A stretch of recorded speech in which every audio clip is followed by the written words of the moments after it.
Sure. Good afternoon. This is a City Planning Commission special meeting held in the City Planning Commission hearing room, Lower Concourse, 120 Broadway. Today is Monday, September 23rd, 2019. I will now call the roll. Chair Lago. Here. Vice Chair Knuckles. Here. Commissioner Burney. Commissioner Capelli. Here. Commissioner Cirillo. Here. Commissioner De La Uz. Here. Commissioner Gillette. Here. Commissioner Edie. Here. Commissioner Knight. Here. Commissioner Levin. Here. Commissioner Marin. Here. Commissioner Ortiz. Here. Commissioner Rampashad. Here. A quorum is present. The report section of the agenda, Borough of Manhattan, calendar numbers 1 and 2, CDs 3 and 6, calendar number 1, C190357, PQM, calendar number 2, N190356ZRM, in the matter of applications for acquisition of property and for a zoning text amendment concerning the East Side Coastal Resiliency. For favorable reports on calendar numbers 1 and 2, Chair Lago. Before casting my yes vote, I'll note the appropriateness of having the vote on East Side Coastal Resiliency, ESCR for short, during Climate Week. The ESCR project responds to one of the most pressing issues that this city and the globe is facing. 7 years after Sandy, parts of our city are still recovering from its devastation, including areas that would be protected by this project. This application is a pivotal step towards protecting nearly 200,000 New Yorkers in Lower Manhattan and includes tens of thousands of residents living in public housing. I first want to thank the Commission for your thoughtful questions, for your attention to detail, and for your concerns, not just about flood protection, but also about the impacts that result from constructing and maintaining such an expansive project. I want to recognize the Mayor's Office and a host of city agencies, transportation, citywide administrative services, small business, environmental protection, parks, and design and construction for their work in developing this project. Public projects of this size and scope come with many challenges and benefit from continued public engagement as the project moves through final design and then throughout the construction period. I place a lot of weight on the city's commitment to addressing the temporary loss of open space and bicycle routes that will result from the reconstruction of East River Park. To that end, I must note that voting to approve the project with the understanding that it requires the temporary but still multi-year closure of the park is not a decision made lightly. Parks and open space are essential to the vibrancy and health of a community. East River Park is not only a place for active and passive recreation, but also a central gathering space for the community. The public who testified in July made it clear that this park is not just open space, but for many a respite from the busyness of the city, a place where community groups and families gather, and a place for learning and exploration. And this brings me to my last point. I want to thank the public, including the dozens of people who testified at our public hearing in July, and the many more who shared their written comments with the Commission. I know that I speak for the Commission in thanking the many who shared personal experiences of growing up and living in the neighborhoods that would be protected by the ESCR project. I'm pleased that the Commission, through the public review process, and most significantly, our public hearing, has improved the project. And with that, I vote yes. Vice Chair Knuckles. Well, hopefully I think the compelling rationale for this project will be of some consolation to the very clear disruption and inconvenience that it occasions. I agree with the Chair's overall rationale. I vote yes. Commissioner Capelli. This is a tough one. I believe that in fact, it just came from a discussion where we were discussing climate change and my fear that things may be worse than we're planning for. It's indicative. It's the first day of fall and it's 90 degrees outside, which gives me great pause as to what's happening in the world and as our waters arise. What I'm disturbed about is that the City of New York engaged in a very thorough process with the community over a period of time and came up with what the city agreed was a workable plan. And then at the 11th hour changed their mind and left the community essentially holding the bag. I think that the process that the city engaged in undermines people's faith in government, people's ability to have a say about their neighborhoods and to plan effectively for their daily endeavors. And accordingly, I vote no. Commissioner Cirillo. Yes. Yes. Commissioner De La Uz. While I agree wholeheartedly with the overall goals of this plan, I think there are a number of outstanding community concerns that can and should be addressed, and I hope that at least some of the major ones can happen at the council level. With that, I'm going to abstain. Commissioner Dweck. Yes. Commissioner Edie. Yes. Commissioner Knight. Yes. Commissioner Levin. I share many of the sentiments both of our chair and of my colleague, Commissioner Capelli.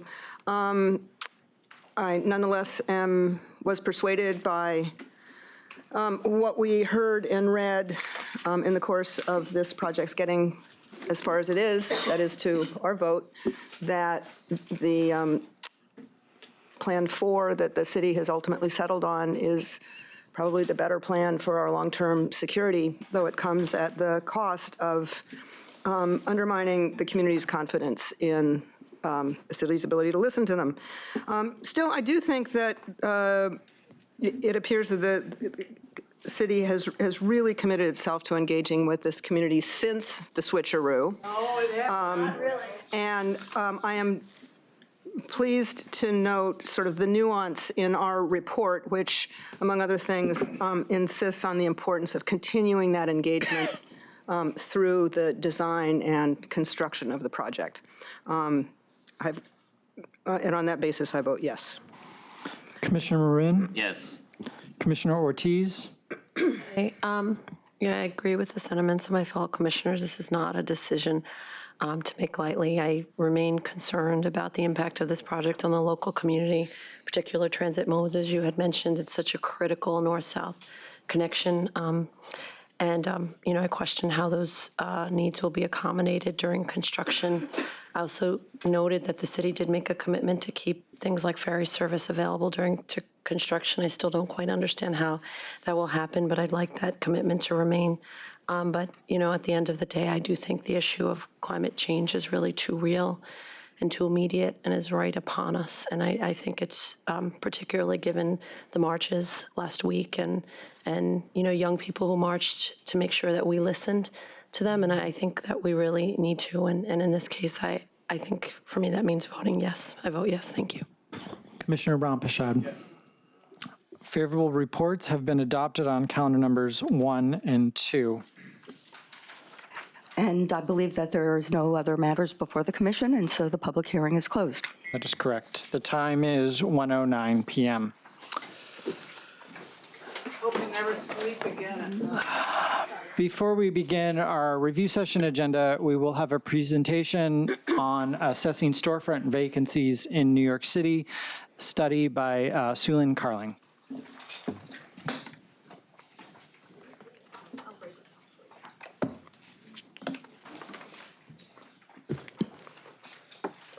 How can you not destroy 1,000 trees in the time of climate change? How can you live with yourselves, honestly? This is like some kind of environmental crime you're committing, and you're not listening to us. It's really Good afternoon, Commissioners. embarrassing.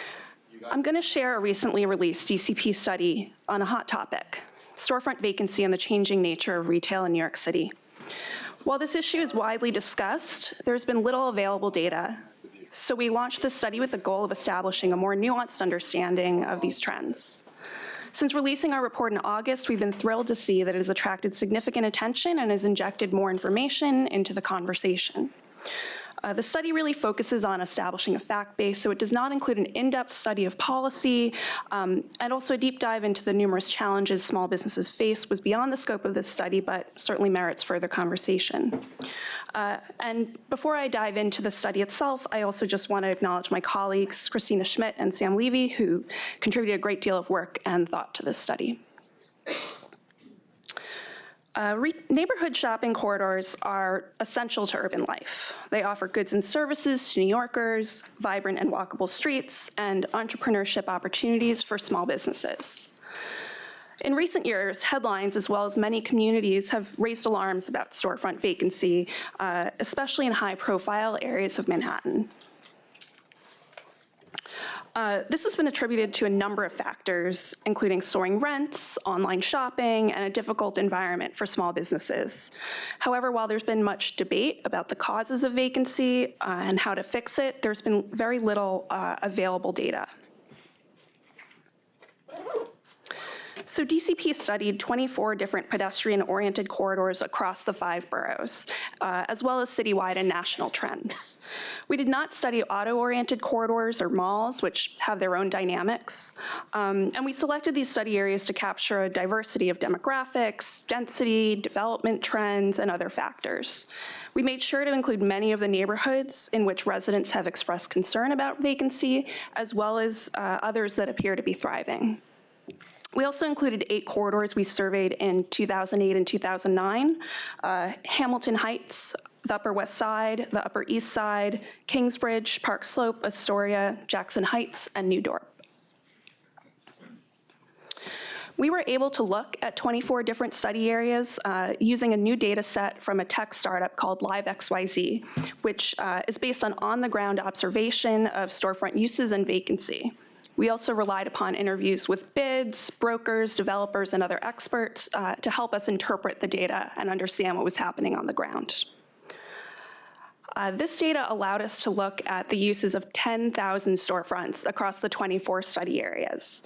And of course, the retail corridors contain more than just retail businesses. So we categorized storefront uses into 3 categories, each of which comprised about 1/3 of occupied storefronts. Dry retail, that's apparel, books, and electronics. Food and beverage, which includes bars, restaurants, and food stores. And services, which includes salons, dry cleaners, and banks. 12% of the storefronts overall were vacant, and I'll go into detail later on what we think that means. Our study had 3 overarching findings. First, the retail industry is changing rapidly across New York City and the country. Vacancy rates are volatile and vary significantly from neighborhood to neighborhood, and vacancy cannot be explained by any single factor. So diving into the first takeaway, the retail industry is changing rapidly. Taking a step back, retail always evolves as technology and consumer preferences change. Founded in the 1880s, Sears completely disrupted the industry, and in some ways paralleling Amazon with its catalog ordering model, it took advantage of the newly expanded postal service to reach even the most locations. It likely put some other stores out of business. Over 100 years later, Sears lost out to more nimble competitors, embracing online shopping, and declared bankruptcy last year. There's been much concern about a retail apocalypse created by online shopping. And when we actually looked at national spending data, we were really surprised to learn that while e-commerce spending is growing, so is brick and mortar spending. Brick and mortar remains the lion's share of overall spending. E-commerce comprises about 10% of spending nationwide. However, e-commerce may be impacting different types of storefront sectors in different ways. This chart shows significant job growth in New York City's storefront sectors in the past few decades. That being said, dry retail employment began declining slightly in 2015. This likely reflects the way that e-commerce is changing how we shop for goods. In recent years, almost all of the growth in storefront sectors has shifted over to uses that are difficult to substitute for online. Services have remained a steady source of growth, but food and beverage has practically exploded, more than doubling employment in the city over the past 20 years, mostly due to a surge in restaurant jobs, which comprised 80% of that growth. We also looked at how storefront uses have changed over time on the 8 corridors that we also studied in 2008 and 2009. And consistent with those employment trends, across the board, we found a decrease in the share of dry retail uses. But even though traditional dry retail may be contracting, there are many types of uses that continue to keep brick and mortar space in demand. This includes businesses that offer experiences that cannot be offered online, ranging from restaurants to rock climbing. Consumers also want both online and offline shopping options, so many retailers are adopting what's called an omni-channel model. Supermarkets such as Whole Foods offer the convenience of buying groceries online, as well as the option to run to the store to pick out some ripe fruit in person. On the right is a photo taken at Madewell, the clothing store, and the sign on the bottom of that photo says "Shop our site IRL," or in real life, encouraging customers to try clothing on in the store and then buy it online. Further, even if their stores are generating less revenue than they used to, some retailers continue to value brick and mortar spaces for other reasons. Apple's iconic Fifth Avenue flagship has a street presence that promotes the brand, and it also acts as a showroom. The Casper pop-up store in Soho in the right-hand photo invited customers to take a nap to test out its mattresses. And finally, new hybrid uses of storefront space, many of which focus on in-person experiences, are emerging. Some of our favorite examples include Spacious, which is a company that converts restaurants to co-working spaces during the day, manufacturing and retail hybrids, which offer customers unique experiences, a Capital One Cafe in Union Square, and while the city has seen many bookstores close, the Center for Fiction is a new bookstore anchored by a cafe and event space that recently opened in downtown Brooklyn. As we look at this retail landscape in flux, we also looked at trends in space and trends in real estate. 40 million square feet of new retail space was built in New York City between 2010 and 2018, with potential implications for vacancy, with whether we may have more space than we need.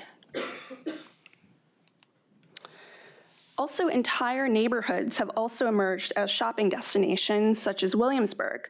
This could be increasing competition between corridors. We also found that retail rents have undergone dramatic fluctuations, especially in Manhattan, where a retail rent bubble seems to have peaked 3 to 4 years ago. The dot on each line here represents the maximum asking rent in each market over the past 10 years. With the exception of the financial district, which has been relatively stable, all of these Manhattan markets peaked prior to 2019. And in some areas, these swings have been quite dramatic. On Madison Avenue, asking rents declined by 39% since 2014, and on Broadway and Soho, they declined by 44% since 2015. Looking beyond Manhattan, there was less volatility that was evident. This chart shows recent retail market trends in Brooklyn. We were unable to find reliable data for other boroughs. And I just want to note that the scale here, the maximum is 400. On the prior slide, it was 2,000, so just keep in mind the scales are quite different. But many of these markets have been relatively stable, with the exception of certain Brooklyn markets, such as Williamsburg and downtown Brooklyn, where interviews with brokers suggested that a significant residential development pipeline may have led to a more dramatic rise in rent expectations. So while many have claimed that high rents have increased storefront vacancy citywide, the truth is really more complicated. In Manhattan and Brooklyn markets, where rents rose dramatically post-recession, some landlords have kept spaces vacant while seeking high rents. Sometimes they purchased property promising unrealistic rents to their lenders, which means they were not permitted to sign leases at lower rates.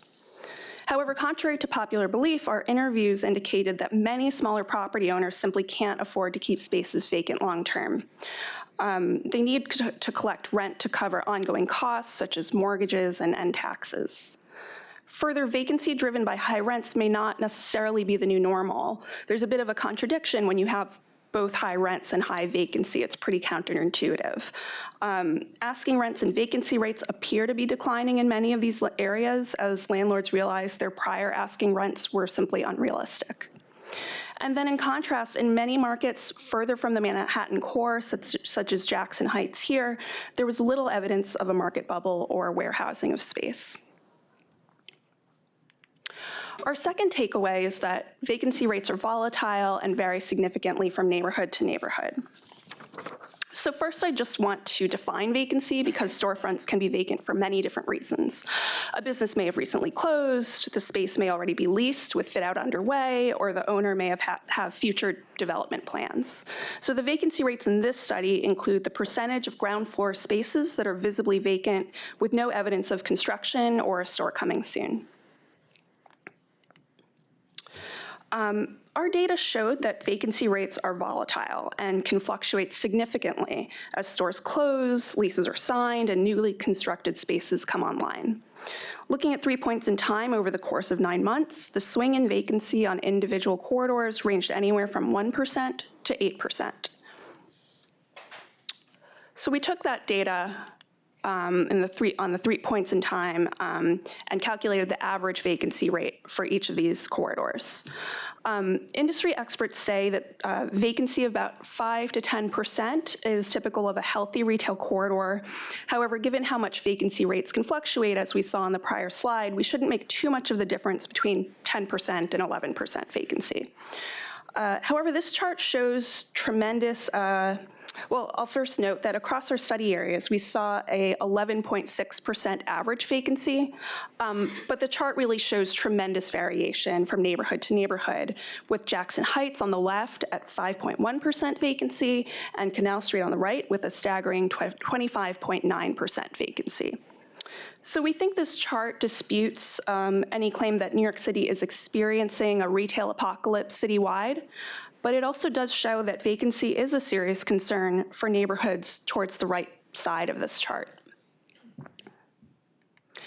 We also took a look at the 8 corridors we studied 10 years ago, and we didn't see a uniform or extreme increase in vacancy rates. The average increase across these areas was 1.4%, increased from 7.6 to 9%, but it actually declined in Astoria, New Dorp, and Hamilton Heights. I will note that when DCP selected these selected these corridors for a study 10 years ago, these were considered vibrant corridors, so they may not be representative of the city as a whole. Our third takeaway is that vacancy cannot be explained by any single factor. And I'll take you through some case studies to demonstrate that. First, Astoria.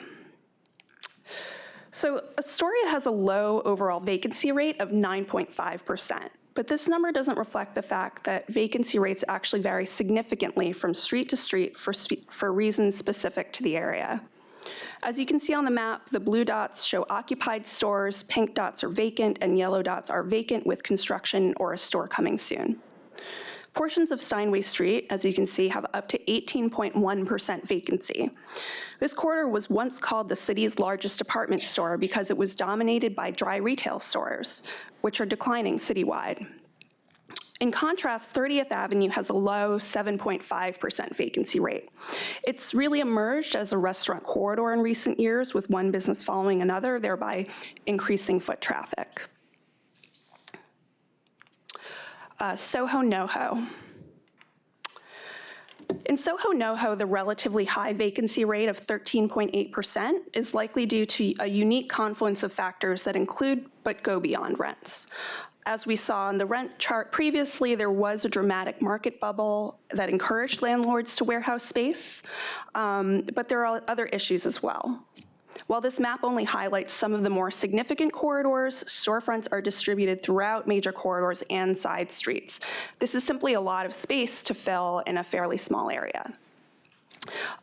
Historically, the predominant use here has really been dry retail, particularly apparel, which is in decline citywide.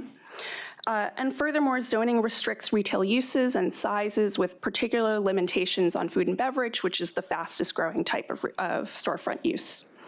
And then to further complicate the matter, the area's characteristic loft buildings contain large ground floor spaces for which there's a limited market. Preservation of their historic character makes it difficult to subdivide the space into more easily leasable spaces. Moving on to Brownsville, Brooklyn. Brownsville actually has approximately the same vacancy rate as Soho NoHo, but for very different reasons. It's a rate of about 13%. A lack of anchor stores and subway access make it difficult to bring in customers from outside the neighborhood. Limitations on access to capital to improve aging storefronts in disrepair is an issue. And there may be negative perceptions of neighborhood safety or character that discourage businesses from opening here. Canal Street. So on Canal Street, vacancy may be due in part to redevelopment, to building stock, and to restrictive regulations, depending on the property. Canal Street had the highest vacancy rate among all retail corridors we studied at 25.9%. However, I'll note that this number is so extreme in part because it's the smallest geography, so we were calculating this on a relatively small base. While our study's vacancy rate doesn't include properties that are under construction or for which there are known development plans, those properties certainly further contribute to a feeling of blight when you walk down Canal Street. And if you include them in the vacancy rate, you actually have a 30% overall vacancy. But however, those properties are actually signs of active investment. And so there are examples here on the slide. On the upper left, that photo is one vacant, recently improved storefront that's actively for lease. On the bottom, there are two examples of 10 vacant storefronts on one block that are slated for redevelopment. And then we also found an example of how building stock and restrictive regulations can also make it difficult to lease space. So at the corner of Broadway and Canal is a very prominent, long vacant 20,000 square foot historic bank building. It's 2 stories, and you can see it on the upper right. On this lot, zoning limits retail establishments to 10,000 square feet, and efforts to preserve historic character and the fact that the building is 2 stories make subdivision difficult. So recognizing that each corridor is quite different, we identified 4 different buckets to categorize our study areas based on their trends. We identified 2 buckets for medium to high vacancy areas, hot markets where a market bubble encouraged a frenzy of property acquisitions and warehousing of space in anticipation of high rents. Although, as I noted, there is evidence that vacancy and rents are adjusting downward in a number of these areas. Those medium to high vacancy areas also include underperforming markets in lower income, underinvested areas. We also identified 2 buckets for lower vacancy areas with more stability in rents and property ownership. A regional stable market, Union Square Flatiron, which has unique assets that attract a lot of consumers from around the city, including the Green Market. It's bookended by 2 parks. It's got great transit access. So that made it a pretty unique corridor. And then local stable markets, which are corridors farther from the Manhattan core with a steady and often local customer base. So while this study doesn't put forward specific policy proposals, our findings suggest that any public policies seeking to shape retail corridors should be adequately flexible. We identified many different forces at play, and we don't know how things are going to shake out. E-commerce may be putting downward pressure on dry retail, and we don't yet know whether the growth in restaurant, services, and new models of retail will make up the difference. The real estate market is in flux, and rents and vacancy rates appear to be changing rapidly in some areas. And these forces will all impact different neighborhoods in different ways. So we concluded that retail corridors need the flexibility to adapt as the retail industry and consumer preferences inevitably evolve.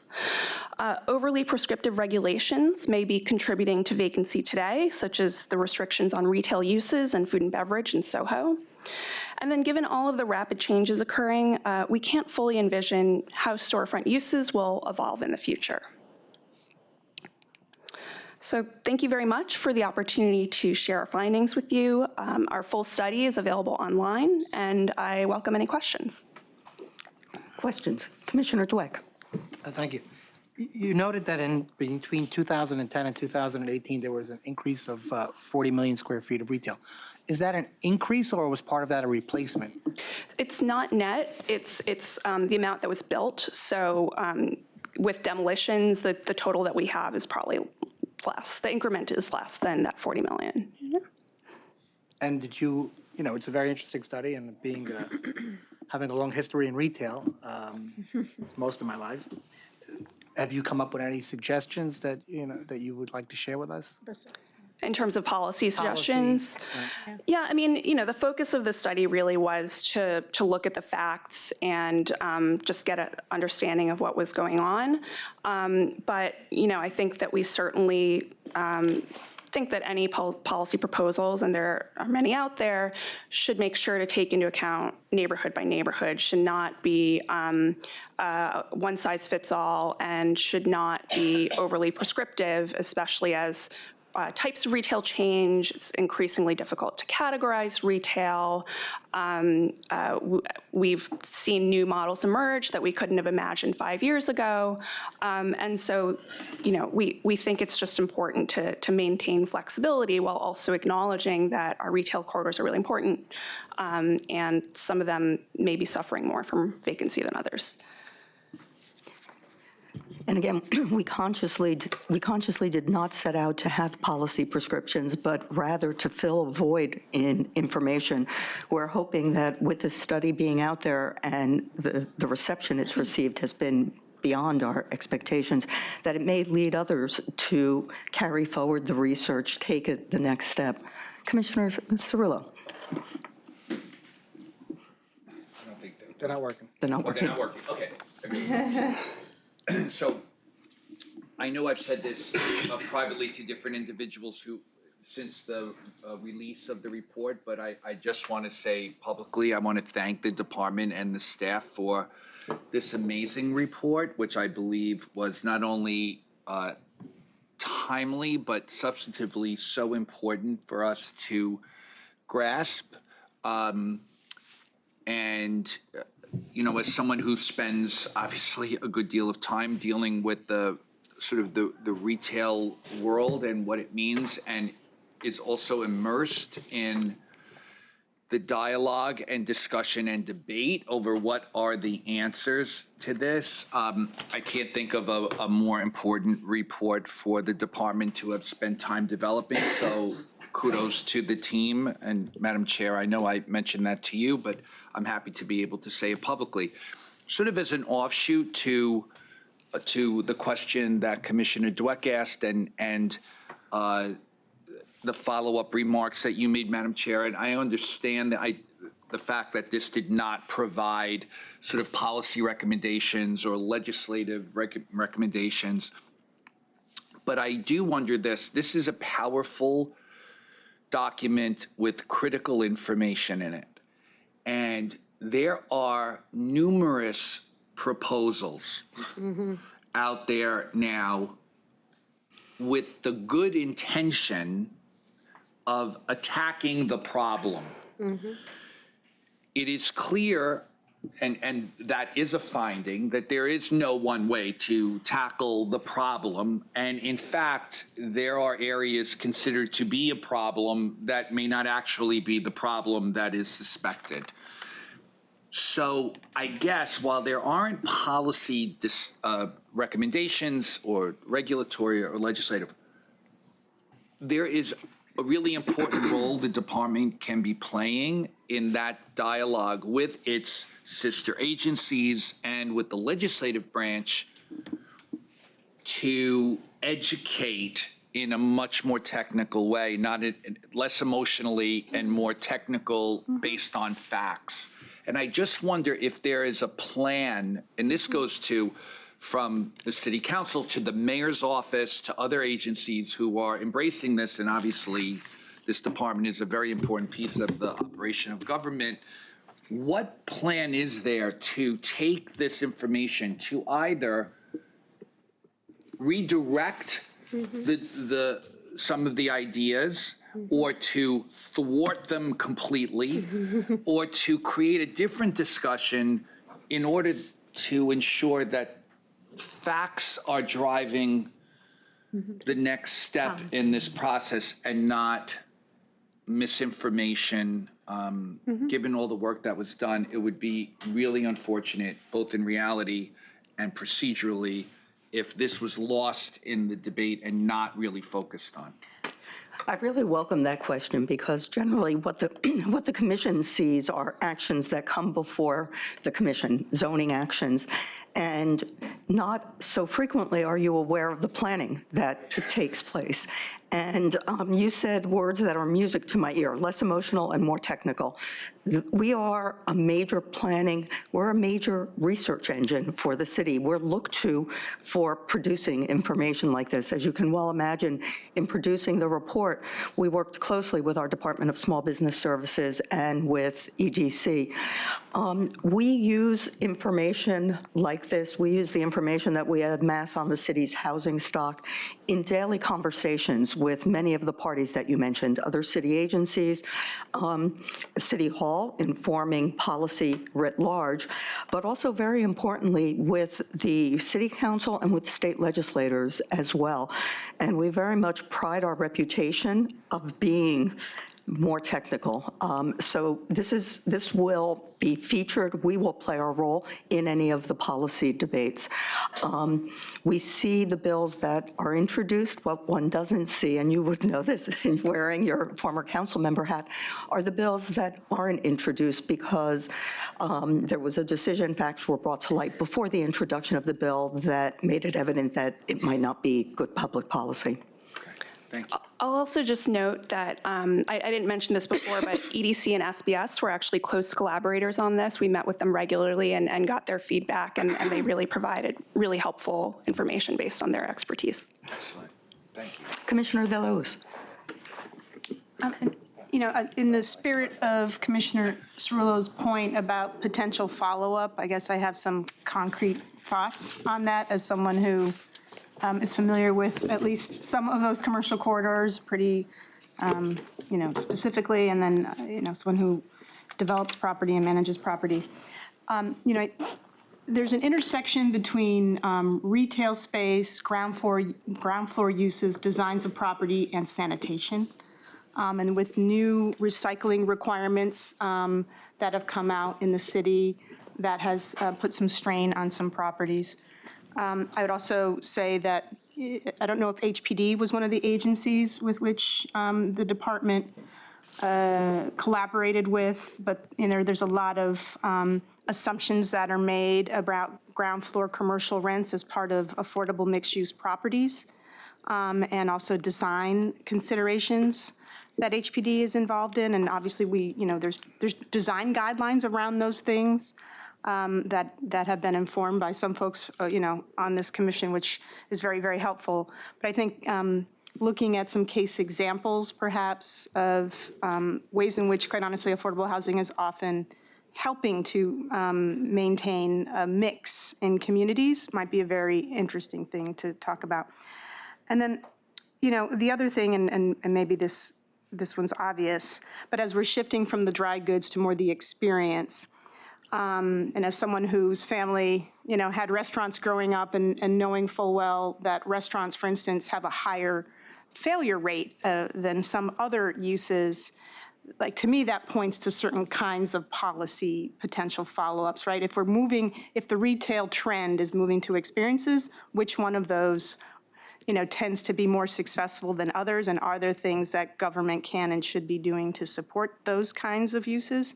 I think are questions that I would have. And, you know, some of those things, going back to the property owner, require more of the property as part of build out and things like that. And again, how equipped are, depending, especially if it's an existing property, an older property versus a newer building, are those property owners able to support that?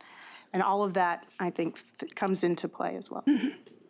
Thank you. This is exactly the type of policy discussion that we hoped to spark. Others? Commissioner Ortiz. Oh, is this on? No, well, it's working, but not on, you know, but the light's not on. Thank you. This is a fantastic study, and I'm so glad that it's out there. And I agree with Commissioner Cerullo on sort of the need to share this information broadly. You know, the reception that was received, I know work in the retail industry is reflective of the fact that we don't have data at this level. and so we've enabled anecdotes to dictate policy. And I really hope that this study helps put an end to that around this issue, because the challenge is incredibly complex. And as you see, every neighborhood is a little different. But, I note that, you have noted that vacancies remain a challenge along many corridors. And we do know that retail is changing, as you said. And one of the, as we talk about policy, the recognition that retail footprints are shrinking, and that, this may be a new reality for us. I talked to folks in the field who said in the 70s and 80s, 5% vacancy rate was considered healthy, and now we say a 10% vacancy rate is considered healthy. That number is ticking up. The number that we're generally comfortable with is ticking up. And the trends suggest that it will continue to tick up. And so I think we should look at policies and the decisions that we make, and sort of the knee-jerk reaction we often have as planners that, retail on the ground floor is going to create lively, vibrant streets. We may be creating a situation where there's an overabundance of retail, and we're forcing it places where it no longer really wants to be. And I think that's a really important takeaway of this too, particularly in weaker markets where you do have issues and challenges. So I hope that, we take that into consideration. And I have a question. I know that there's a vacancy tracking bill, and that vacancies will be tracked from here on out. How will DCP be engaged in using that information, moving forward? And do you see that as enabling you to continue this kind of investigation in future years?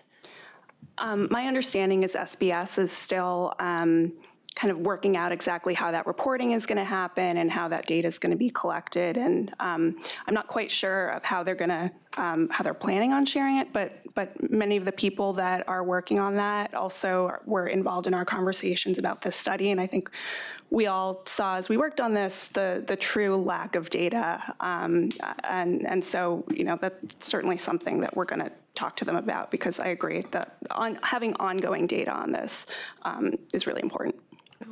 Yeah, I would agree with that too. Thank you. As researchers, we are always hungry for a good data set. Other questions? And thank you, Sulin. Thank you.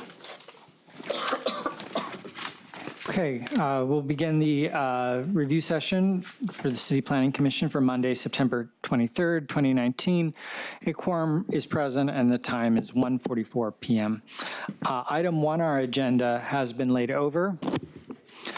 Item 2 on the agenda, page 151, is a certification of a zoning map and zoning text amendments in Brooklyn Community District 8. In her first presentation before the commission is Amy Jin.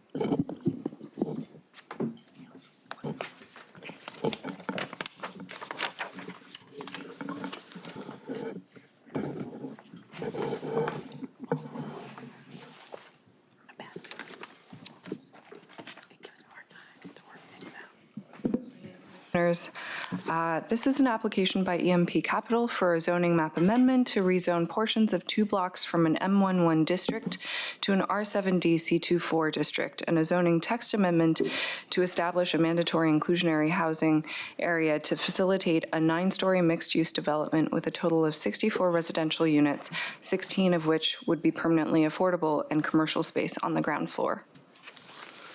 The project area is located in the Crown Heights neighborhood in Brooklyn Community District 8. The zoning map amendment is located within the ongoing M-Crown study. It's located in the Western Midblock mixed-use sub-area highlighted in yellow. These areas are identified as being able to support moderate mixed-use growth with slightly higher density along the north-south corridors than in the mid-blocks. The project area is located on the eastern corners of the Grand Avenue and Pacific Street intersection. The surrounding area contains a mix of parking, commercial, industrial, and auto-oriented uses, while the areas outside the M1 zoned area is predominantly residential.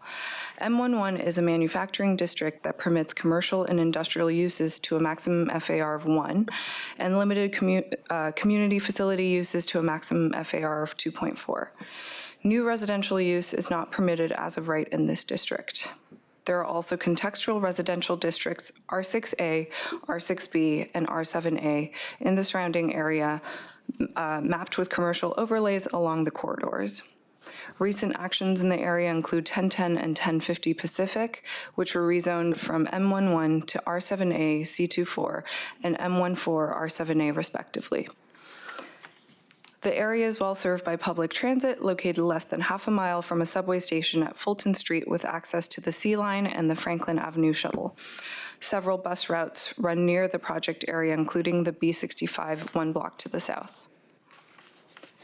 Here's an aerial view showing the project area outlined above in orange and the development site shaded in red. Both blocks, including the project area, are zoned M11 apart from the portion shaded in yellow, which was recently rezoned to R7A C24. As you can see, the industrial and commercial uses are characterized by 1 to 2 story warehouse-style buildings, along with lots used for open storage and surface parking. Residential buildings consist mainly of 1 or 2 family homes and multifamily apartment buildings ranging from 2 to 12 stories. The project area encompasses 6 tax lots, which consist of open parking, storage, and vacant uses, and 3-story multifamily residential buildings. The residential uses are currently non-conforming. The development site is an approximately 10,000 square foot vacant lot.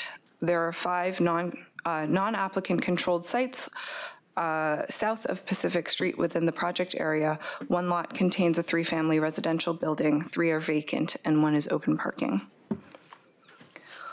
Here is a view looking northeast from Grand Avenue and Pacific Street at the development site.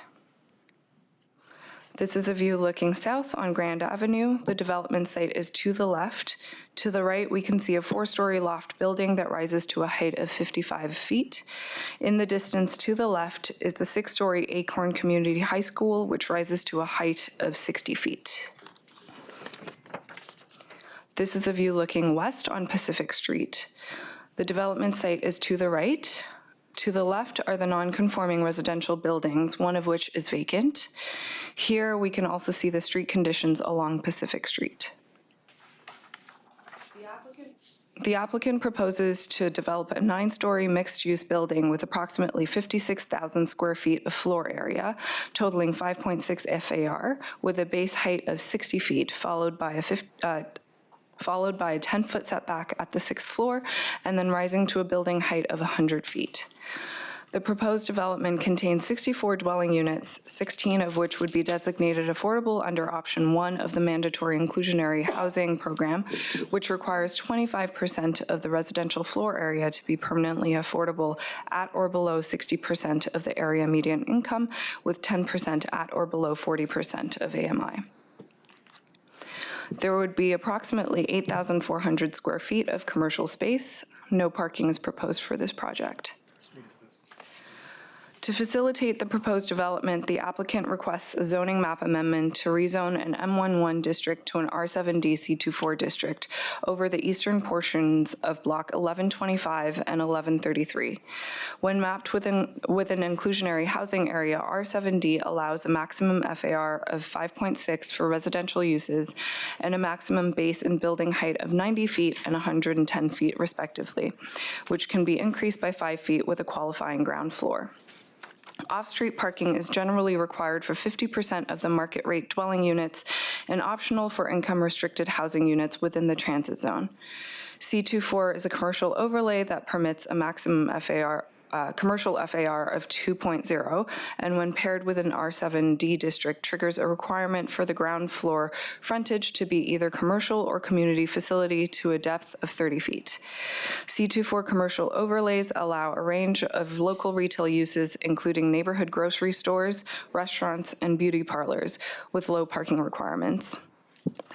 Broadly speaking, the proposed changes are in line with the M-Crown land use framework.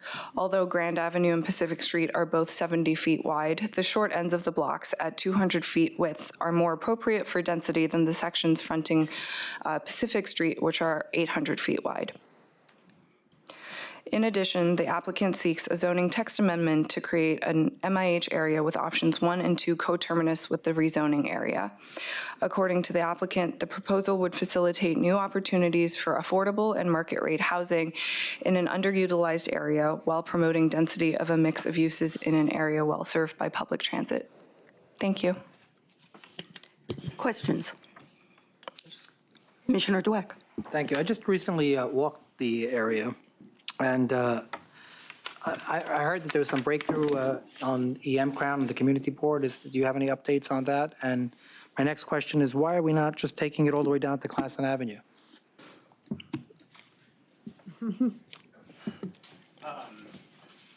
Just on the, excuse me, on the update for the Crown study, we recently, well, over the past few months, we've been working closely with Community Board 8.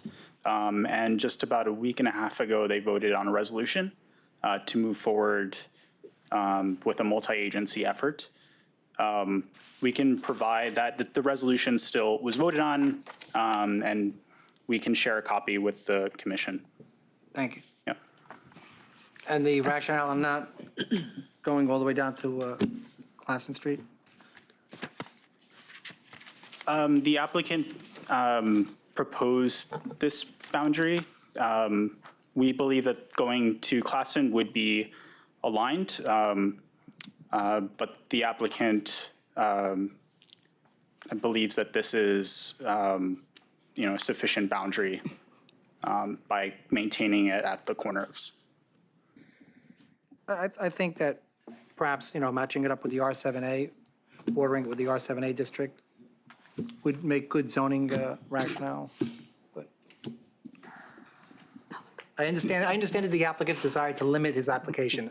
But again, from a zoning perspective, I walked the area. It seems like that area is ripe for development, and it could create a lot of affordable housing for the city. So I know it's part of the M-Crown, and I understand that, but we're doing this, so we might as well look at it holistically and see if we can.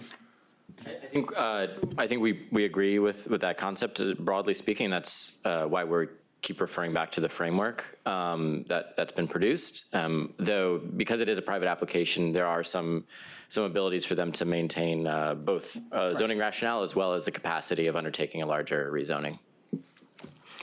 I'll also note that the work that we put into this M-Plan framework is very much shaping the applications that are coming before us, and we're pleased to see this, even as we in the community continue to discuss the proposed contours of the rezoning. The framework is already proving its value. And can I follow up? Yeah, of course. And has there been any thought to, not specific to this, we haven't seen a borough president recommendation yet, but in general on the M-Crown, on the inclusion of light industrial space or cultural space, has there been any discussion towards that with the applicant based on what we know is out there in the public domain from the borough president's prior comments? The applicant has been engaged with the council member and the community board, and I believe it's still an ongoing discussion. I think as part of the framework that we developed and also the community board's vision, I think they were more comfortable with kind of Classen and Grand being more of like a retail-oriented corridor. But thank you for raising that, and we'll make sure that the applicant respond. Thank you. If I can just harken back to our prior presentation, we frequently see requests for mandatory industrial space. We as a department have taken the position that we prefer to incentivize space through our zoning tools, but that requiring mandatory industrial space as part of the underlying zoning could lead us to having space that is out of touch, as we saw with the Garment Center. But then individual applicants, as they come forward, in working with the council member and working with the borough president, are able to determine if the industrial space, if the affordable art space makes sense in their particular buildings. Thank you. Commissioner De La Hoz. Can you just flip back to the map that shows the existing zoning and then Yeah, so the building across the street, the two buildings, you said one was vacant and the other, what FAR is that built to currently? I don't know what FAR it's built to. It's a three-family house. Okay, it'd be helpful when it comes back to know if there's any rent stabilized or units in that building, especially since this might incentivize some demolition. Thanks. Other questions? Okay, the application is certified. Item 3 on the agenda, page 176, is a certification of a zoning map amendment in Brooklyn Community District 13. Colin Lee is our presenter. Good afternoon. And this is an application by Seabreeze Development, LLC, to request a zoning map amendment from an R6 to an R6C24 overlay to facilitate commercial use and allow the applicant to apply for a Board of Standard Appeals special permit for a physical culture establishment to an existing 20-story building at 271 Seabreeze Avenue. The project area is located in West Brighton neighborhood of Brooklyn in Community District 13. The project area is bounded by West Brighton Avenue and Seabreeze Avenue to the north and the south, and West 2nd Street and West 5th Street to the east and the west. Directly west and north of the project area are large multifamily residential buildings such as Brightwater Towers, Trump Village, and Shorecrest Towers. All of the buildings are between 23 and 24 stories tall. To the east, along Seabreeze and West Brighton Avenues, are medium-density 4 to 7-story multifamily residential buildings. And to the north, along West Brighton Avenue, are 2 schools and Century Playground. South of Seabreeze Avenue is Astor Levy Park, which is a 21-acre park with a playground, a bandshell, fitness paths, and dog-friendly areas. Further to the south is New York Aquarium, Coney Island Handball Courts, Riegelman Boardwalk, and the beach. And to the east of the project area is the Brighton Beach Avenue Commercial Corridor, which contains local neighborhood retail services, including restaurants, grocery stores, convenience stores, and banks. The surrounding area is well served by public transportation. The Ocean Parkway Q subway station has entrances along West Brighton Avenue to the east and west of Ocean Parkway. And the West 8th Street New York Aquarium F and Q subway station has access to an entrance through the walkway from West 5th Street, and the area is served by the B1, B36, and B68 buses. The area map here displays a mix of land uses such as residential, commercial, transportation utility, and several parks and open spaces. Residential uses are mostly to the north, east, and west of the project area, and commercial uses are primary local ground floor retail and mixed-use residential buildings. Open space and parks surround the project area to the north and the south, and the project area is within the 1% chance flood zone. Zoning around the project area includes R6, C82, and the Special Ocean Parkway District. Further to the west is the Special Coney Island District, and the project area falls within the R6 district. The project area consists of all lots on block 7280, shown here inside the red dash boundary. 2 houses of worship front Seabreeze Avenue, Temple Beth Abraham Synagogue, and Seabreeze Synagogue. Seabreeze Synagogue is a 1-story, approximately 7,300 square foot building at an FAR of 0.12. And Temple Beth Abraham Synagogue is a 2-story, approximately 14,000 square foot building at an FAR of 0.55.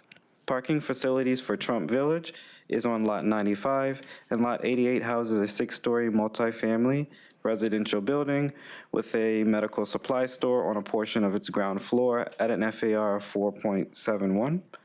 A new 20-story Azurite building, which is currently under construction, is on Lot 110. The project area contains 2 lots under separate ownership that comprise of a single zoning lot with an approximate lot area of over 38,000 square feet. The development site is located at 271 Seabreeze Avenue on Lot 110, is an approximately 27,700 square foot L-shaped through lot. The development site is currently under construction for a 20-story as-of-right residential building with 4 stories of community facility, 250 feet of frontage along Seabreeze and West Brighton Avenue, and 56 feet along West 2nd Street.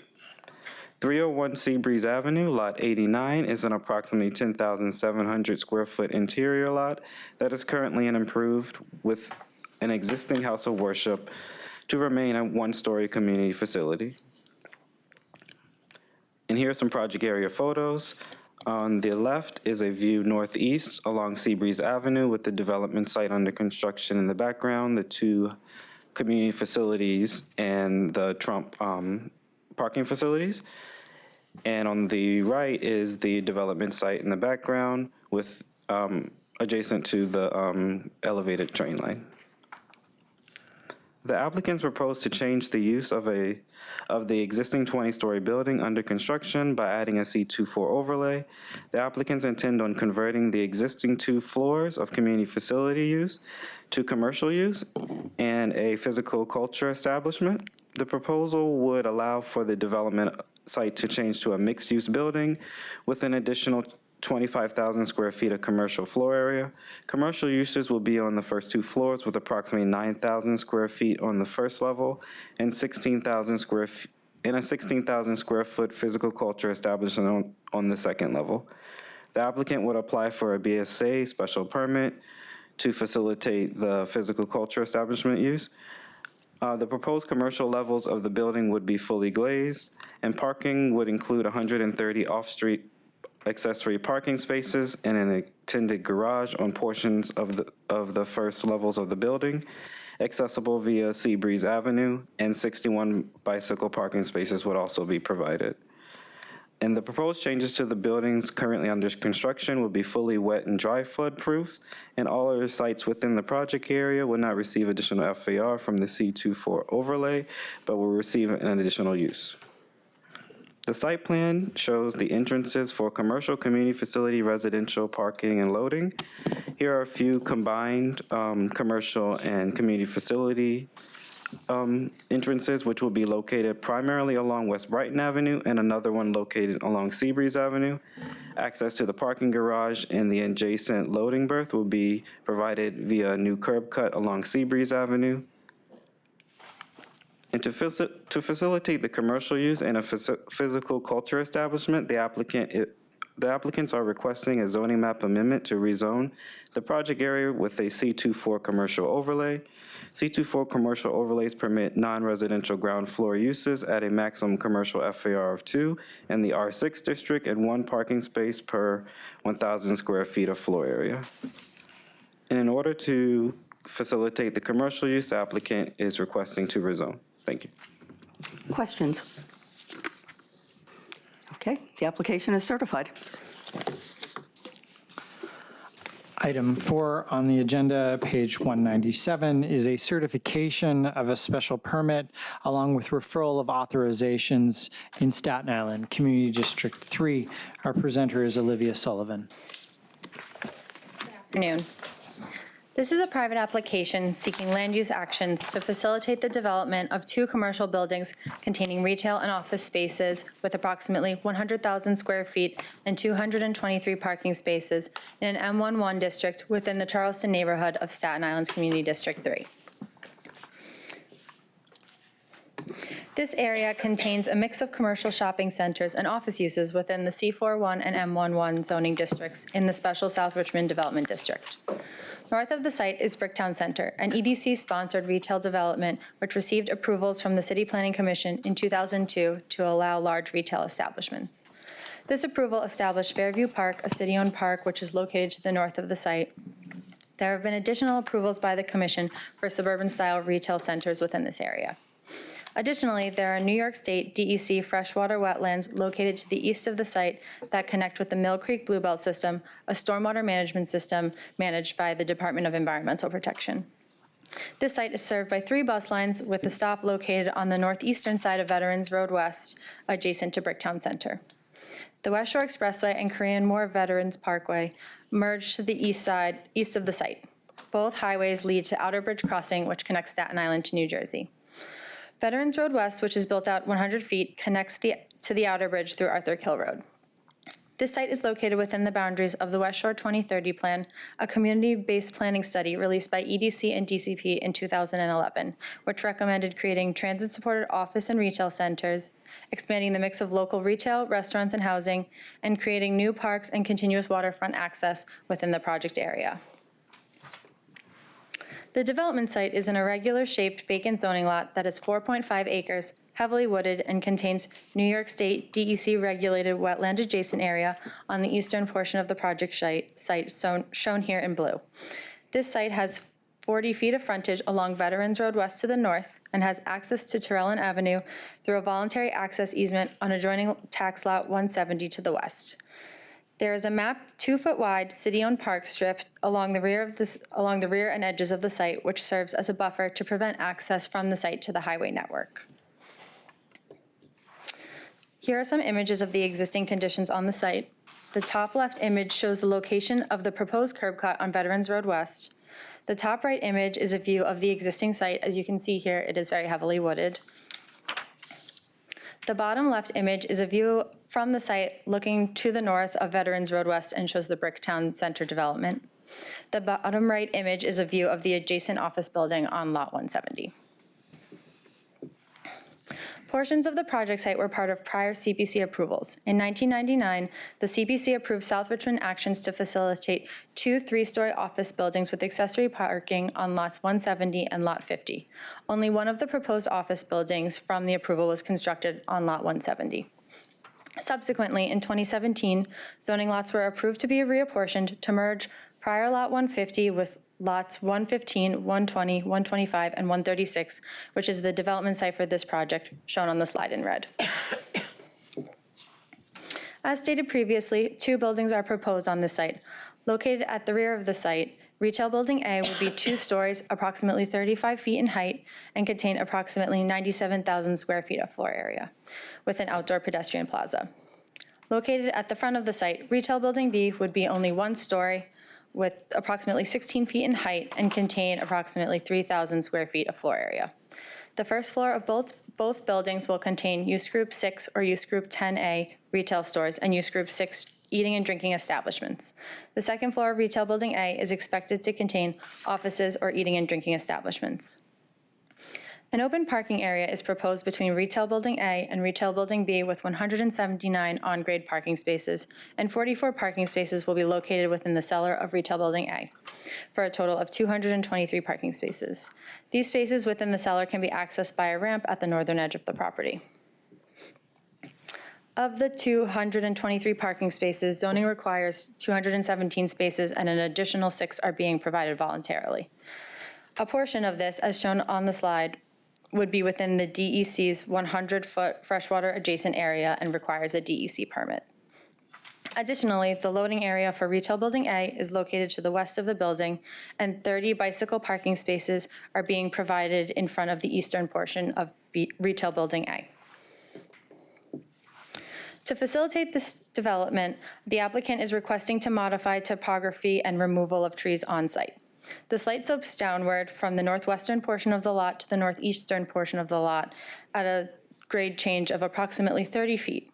Due to the steep grade change, cut and fill of more than the amount permitted by zoning would be required to comply with ADA accessibility. In addition, the applicant is proposing to remove all trees on site except for 13 trees located within the wetland adjacent area on the northeastern portion of the lot, shown here.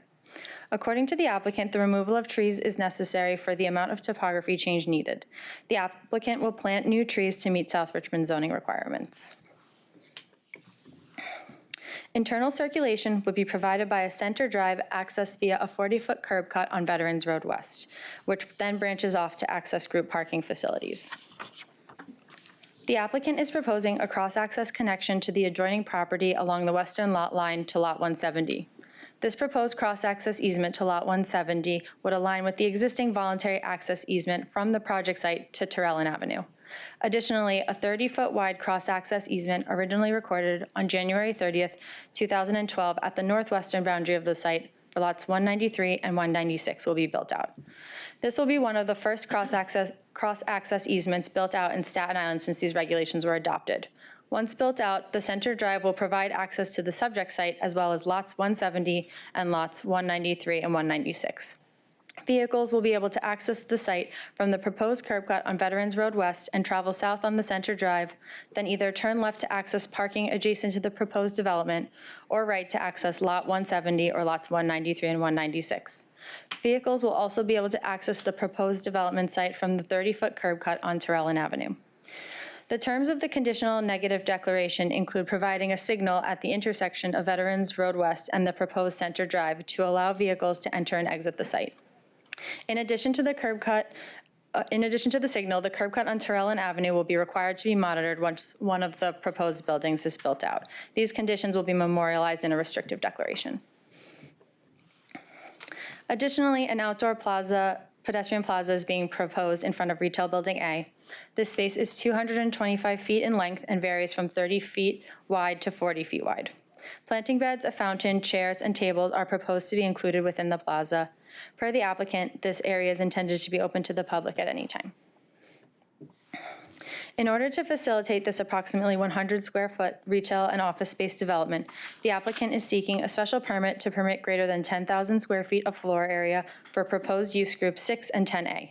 Additionally, the proposal will require a grant of several CPC authorizations within the Special South Richmond Development District to modify group parking, topography, and remove trees of greater than 6-inch caliber, as well as chair certifications for cross-access connections. Thank you. Questions? Levin. Have tenants been identified yet? I don't believe so, but I can follow up with the applicant team. Other questions? Okay, the application is certified. Item 5, page 248, is a certification of a zoning map amendment in the Bronx, Community District 10. Our presenter is Christine Camilleri.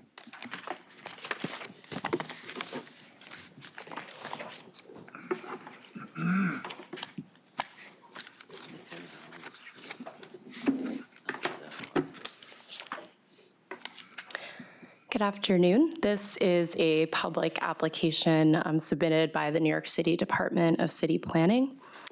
And the application seeks approval of a zoning map amendment to rezone privately owned sites within an area that includes Block 5141, lots 101, 102, and a portion of Lot 110. The application proposes a district change from C7 to C82. And the proposed rezoning area is located within the northeastern Bronx in Community District 10 in the neighborhood of Baychester. Here is an aerial view of the surrounding area, and on this image, the proposed rezoning area is shown within the red box. The Baychester Avenue is located directly to the west and serves as the service road to the Interstate 95 and New England Thruway. Bartow Avenue is a wide street directly to the south that for the most part is occupied by large single-story and two-story chain retailers. To the north of the proposed rezoning area is a fire station, as well as approximately 58,000 square feet of open space, and a little further to the north is Co-op City, which is a large cooperative residential development consisting of over 15,000 residential units within a mix of high-rise towers that range from 24 to 33 stories and a mix of townhouses as well. To the east of the proposed rezoning area is the Bartow Mall, which consists of 1- and 2-story retail establishments. And to the south across Bartow Avenue are a few fast food restaurants and chain retailers, along with the Bay Plaza Shopping Center. The nearest subway station is the Gun Hill Road station, which services the 5 train. That is approximately a mile from the proposed rezoning area. And along with that, a number of bus lines run along Bartow Avenue, including the BX12 and BXM7 Express bus, which both of those are approximately 3-minute walk from the proposed rezoning area. Here's a little bit of a closer look at the proposed rezoning area. which measures approximately 49,000 square feet. Lots 101 and 102 front on Bartow Avenue and are currently improved with commercial uses. The northern portion of the rezoning area is a small portion of Lot 110 that's currently unimproved. And for some additional context, here is just a land use map, which just reflects that Bartow Avenue is a main commercial thoroughfare. Here are some photos. Starting on the upper left-hand side, number one is a view from Baychester Avenue facing northeast, and in this image you can see some of Co-op City's towers in the distance there. Number two is a view facing west from the corner of Bartow Avenue and Baychester Avenue. To the right of that photo is the on-ramp to the I-95.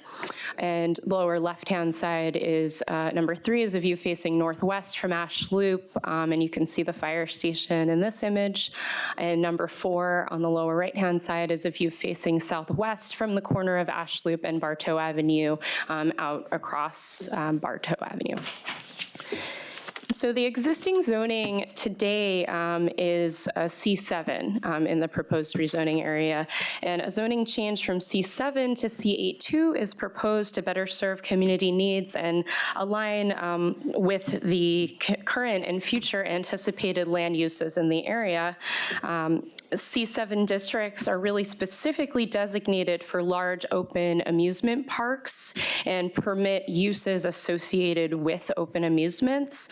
A bit of history: in the 60s, the proposed rezoning area was part of Freedom Land USA, an 85-acre amusement park that was demolished in 1965. And in subsequent years, the surrounding land, including the proposed rezoning area, was redeveloped. And this is the only piece of the former Freedom Land that was not developed as part of Co-op City.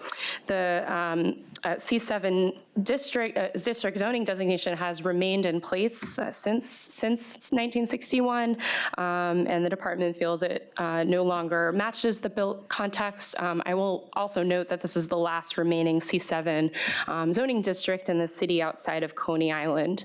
And so in considering an appropriate district change, the department considered a number of factors, including the existing land use and built context, as well as applicable zoning provisions. And a change to C82 is proposed because it will permit the active commercial uses that are on the site today and also apply more appropriate regulations in the area. And so I'll close with an aerial view again of the rezoning area and summarize that the Department of City Planning proposes a zoning map change from C7 to C82, and I'll pause now for questions. Questions from the commission? Commissioner Levin. Yeah, I'm curious that the Department of City Planning is the applicant here. These two parcels are privately owned, no? So why is the department the applicant? Sure. So we, I think, have been aware for a long time that this zoning designation is inappropriate. We became aware of community support for this proposal and agreed to take this on just as rezoning because of our awareness of the support for this, really in short. Yep. Okay, was this related to the animal shelter? Correct, yes. Okay. So this is a follow-up action to that? Sure, yeah. Okay, thank you. With broad community support, council member support. Correct. Yeah. Other questions? Commissioner Ortiz. As I look at this, the C82 district description is a bridging commercial manufacturing uses, providing for automotive and other heavy commercial uses that often require large amounts of land.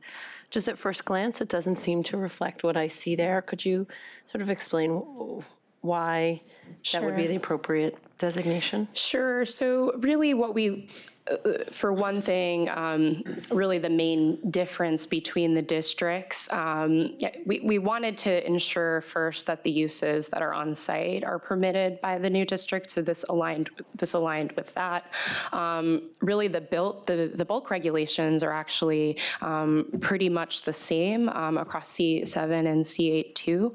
And I think really considering the context where it is on the corner of a major interstate highway, there is a gas station across the street. We could envision auto uses. We don't imagine that these uses will change on the site in the foreseeable future, but if they were to, this district really matches aligns with the uses permitted in the C8 but would other options have been considered a downzoning? So we looked also really at a lot of districts, and some of the kind of lower scale commercial districts we looked at also had residential equivalents, which we were concerned residential uses wouldn't be appropriate on this site. So that's actually one of the main reasons we really landed on the C8, looked at C8 districts in particular, because it would eliminate the possibility of residential uses on this corner, which we really don't see as an appropriate use on this kind of intersection.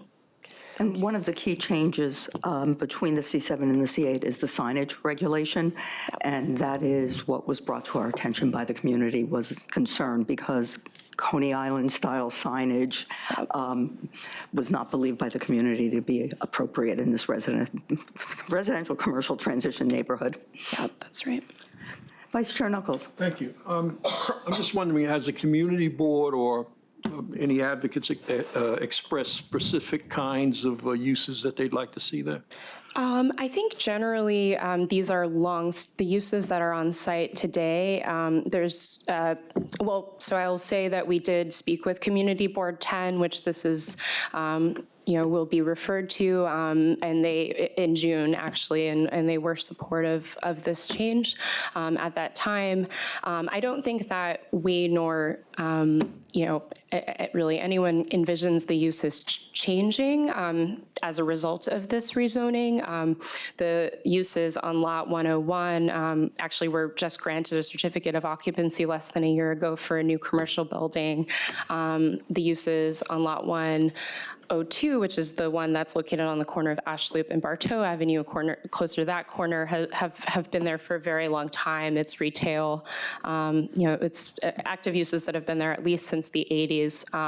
So I think, so no, that specific other uses haven't really been mentioned, but I think I just mentioned that I think as part of our analysis and looking into this, they're active and have been there for a long time. We don't anticipate them really going anywhere as a result of this rezoning. It's really intended to align with, and support the uses that are there today. Thank you. Yeah. Other questions? Commissioner Levin. Just to follow up, are the property owners on board with this? They are aware. They are aware of the rezoning and haven't expressed opposition to our office. Thank you. Other questions? Okay, the application is certified. Thank you. Item 6, page 262, is a certification of a city map amendment in the Bronx Community District 4. Our presenter is Philip Montgomery.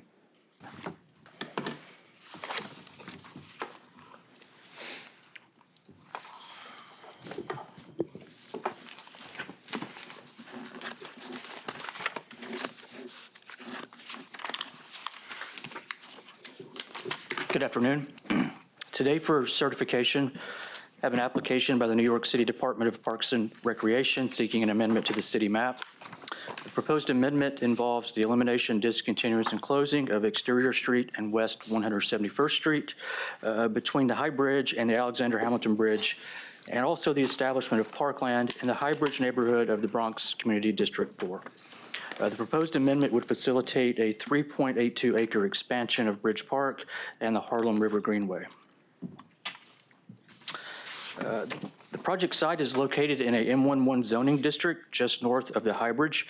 It is bounded to the east by the Hudson Line of Metro North Railway and the elevated Major Deegan Expressway, to the north by the Alexander Hamilton and Washington bridges, and to the west by the Harlem River. The only public access to the project site is non-vehicular access through Bridge Park from the north. The acquisition of the original park dates back to 1895 and the construction of the George Washington Bridge. Most of the original park was remapped with the layout of the Major Deegan Expressway in 1950. And between 1950 and 2009, there were 3 additions that make up the current Bridge Park and Greenway that is north of the Alexander Hamilton Bridge. In 2011, the Trust for Public Land donated a half-acre parcel north of the High Bridge to the city to serve as an addition to Bridge Park. And in 2012, the last remaining lot between the High Bridge and the Hamilton Bridge was transferred to DPR from DCAS. In 2015, there was a multi-million-dollar renovation of Bridge Park. These renovations included a multi-user greenway path along the Harlem River, new seating areas, bicycle racks, drinking fountains, and landscaping. New trees and shrubs were also planted as a buffer between the park and the Metro North Railway. The project area consists of Block 2541 lots 122, 132, and 159, equaling 2.4 acres of city-owned property, and the 1.42 acre portions of the mapped exterior street and West 171st Streets that are to be mapped as parkland. Exterior Street is city-owned and mapped to a width of 40 feet, and West 171st Street is city-owned and mapped to a width of 60 feet. These streets do not serve any private property and only serve as access to the 3 city-owned lots and for maintenance access to the Alexander Hamilton Bridge. The total mapped park addition to Bridge Park will be, once again, 3.82 acres. So this is looking north at the project site from underneath the High Bridge. This is, again, looking north, but this is at the intersection of Exterior Street and West 171st Street. And this is looking south at the project site from the terminus of the existing greenway. As stated before, the project area would be developed with a 3.82 acre addition. The addition will also facilitate a 2.4 mile extension of the waterfront greenway, which currently extends 1.3 miles north of the project area. The greenway will be no less than 15 feet wide and will be paved to accommodate maintenance and emergency vehicles that may need access to the park. It is anticipated that the park addition improvements would be similar to the 2015 renovation of Bridge Park and would include seating areas, bicycle areas, drinking racks, fountains, and bicycle racks, drinking fountains, and landscaping. The project is fully funded at $5.6 million.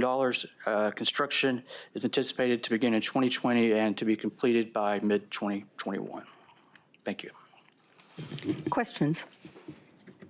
Commissioner Levin.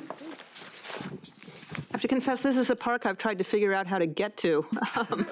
Sitting up on top of the High Bridge Park and looking down there and thinking, oh, it'd be pretty neat to go down along the river. How do you get there? Is the north the only way? The north, and then once this is completed, there will be access from the south as well. Along Exterior Street? The Depot Place. It's Depot Place. You walk, it goes across the rail line and then loops around. Okay. And that's how you get access to the Metro North yards that are to the south. Right. And then there's a street that exists as Exterior Street, but I think now it's closed. It's closed. Right, and so you can't get there now, but the intention, I believe, is to have it be open. Okay, so Finding sounds like an idea. If you live in High Bridge, that's if you live there, the you know way how to you would do want to it. Okay, so it's their own private little park. They're entitled to it. I'll get there someday. Thank you. And you mentioned being on the High Bridge. For any commissioner who has, or anyone in the audience who has not yet been there, the reopened High Bridge is just jaw-droppingly beautiful. Other comments or questions? Okay, the application is certified. Thank you. Item 7 on the agenda is a non-ULURP review of a general project plan in Bronx Community District 11. Our presenter is Michael Cavalar. Okay.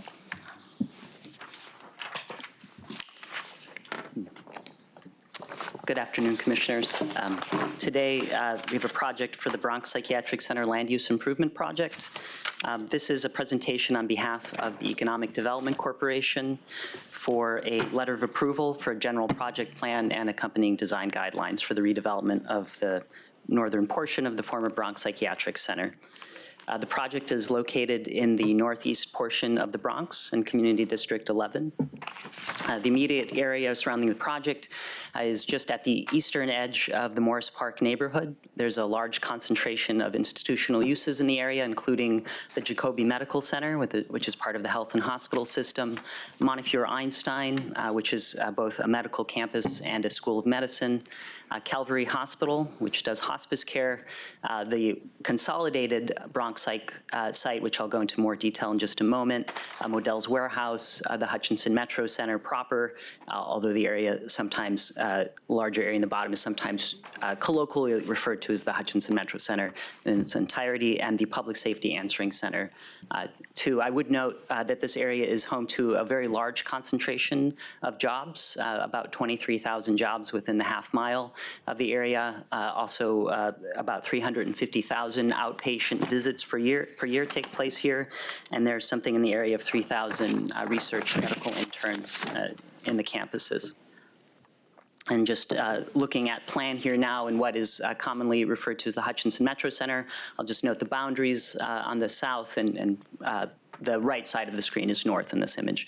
The southern boundary is Waters Place, generally. The western boundary would be the Amtrak rail line. Eastern boundary is the Hutchinson River Parkway, and then on the north, the boundary is commonly understood to be Pelham Parkway. I would also note the presence of the planned Metro North Station, which is marked out on the map and which is in about less than a quarter mile from the proposed project site. And just here, just for a bit of clarity, you can see the project site highlighted. The site is currently improved with 7 buildings. 3 of these buildings would remain as part of the redevelopment. The remaining buildings would be demolished. And just for clarity, the project is located on Block 4226 and portions of lots 30 and 35. The land use in the site is largely institutional, commercial, with some industrial.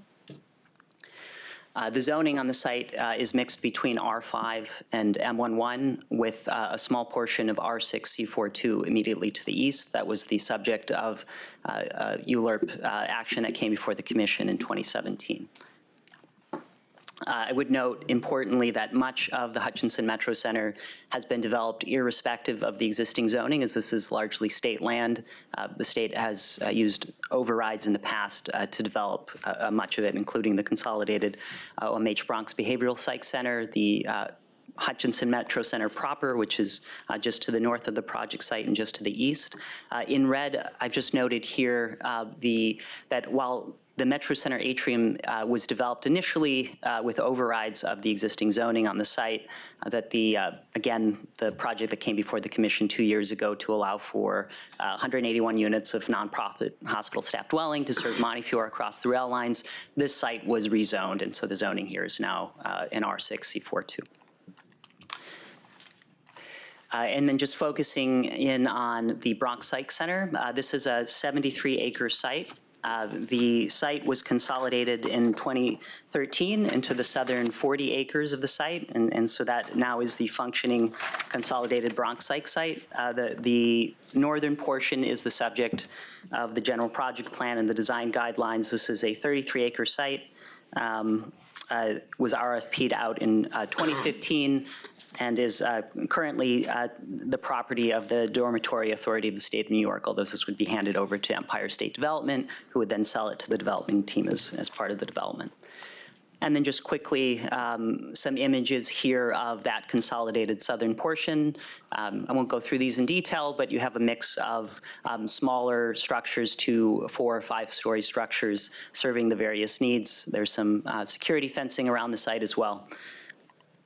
And then the project site proper, just starting from the upper left-hand corner, we have a view looking to the east from what will essentially be the Metro North service, which will bridge the rail line and allow for pedestrian access in addition to those coming from the train. The buildings in the background, you can see a smokestack that is within the project site that is connected to a utilities building that will be redeveloped as part of the project. The smokestack will remain, although it will not be functioning as a smokestack. It will be more of a wayfinding element.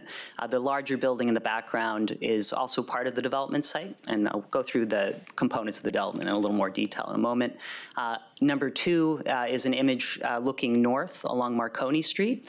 I would note that Marconi is the primary and the only officially mapped access into the Hutchinson Metro Center today from Waters Place.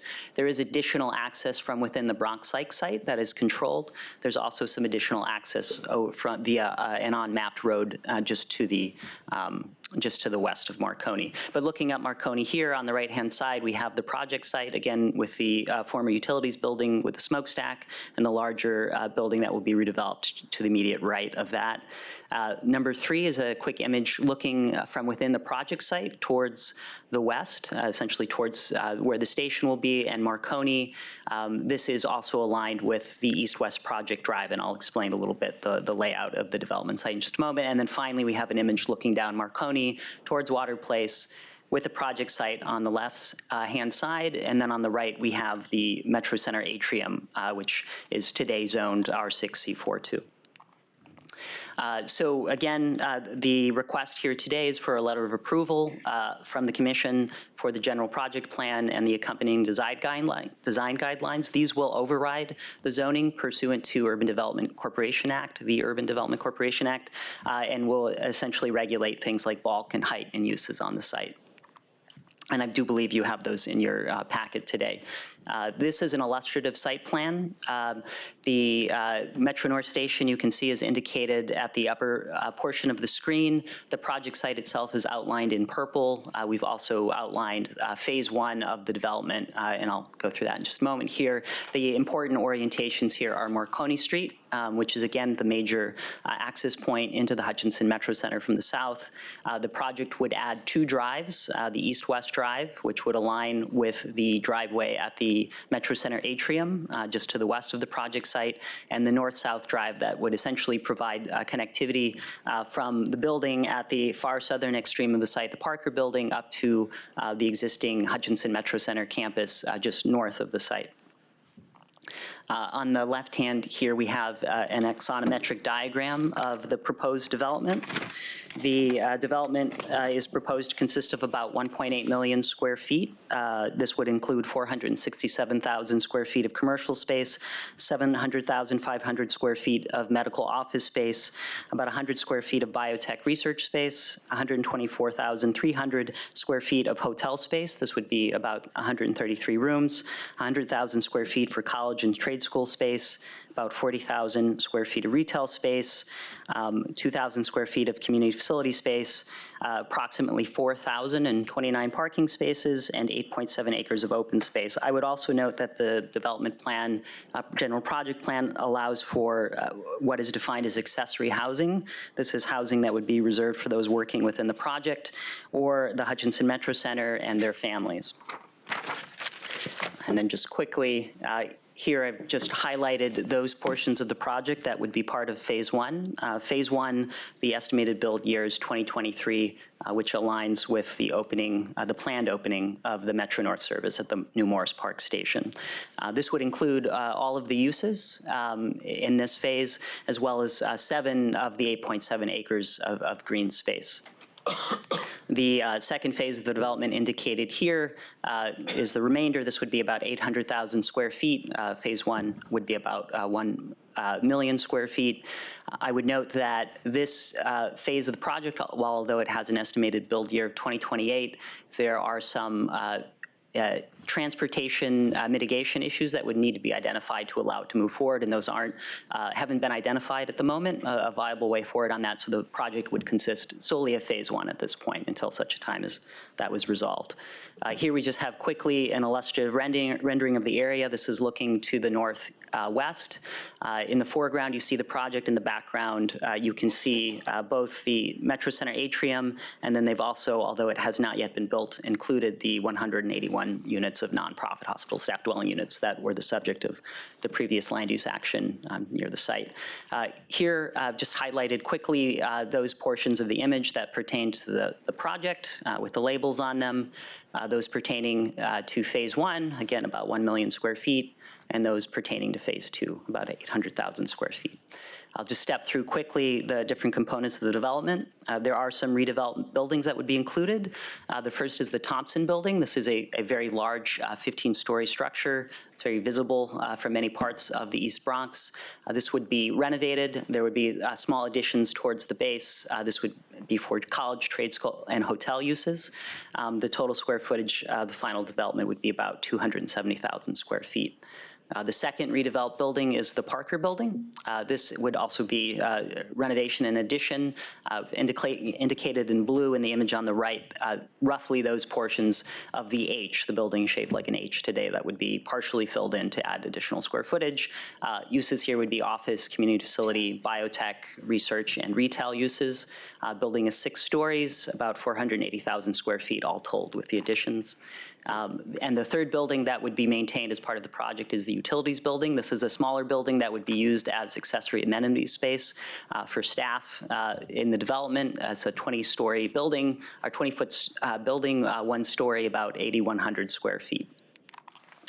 And then there are some additional buildings in phase one.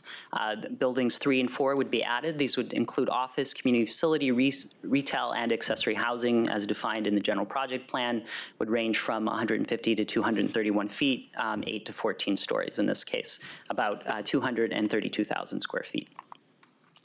There is a retail building that would be added at the corner of Marconi and the East-West Project Drive. This would be a 1-story building, about 20,000 square feet. And then finally, in phase one, there are 2 parking garages that are contemplated to be built, Garage 3 and Garage 5.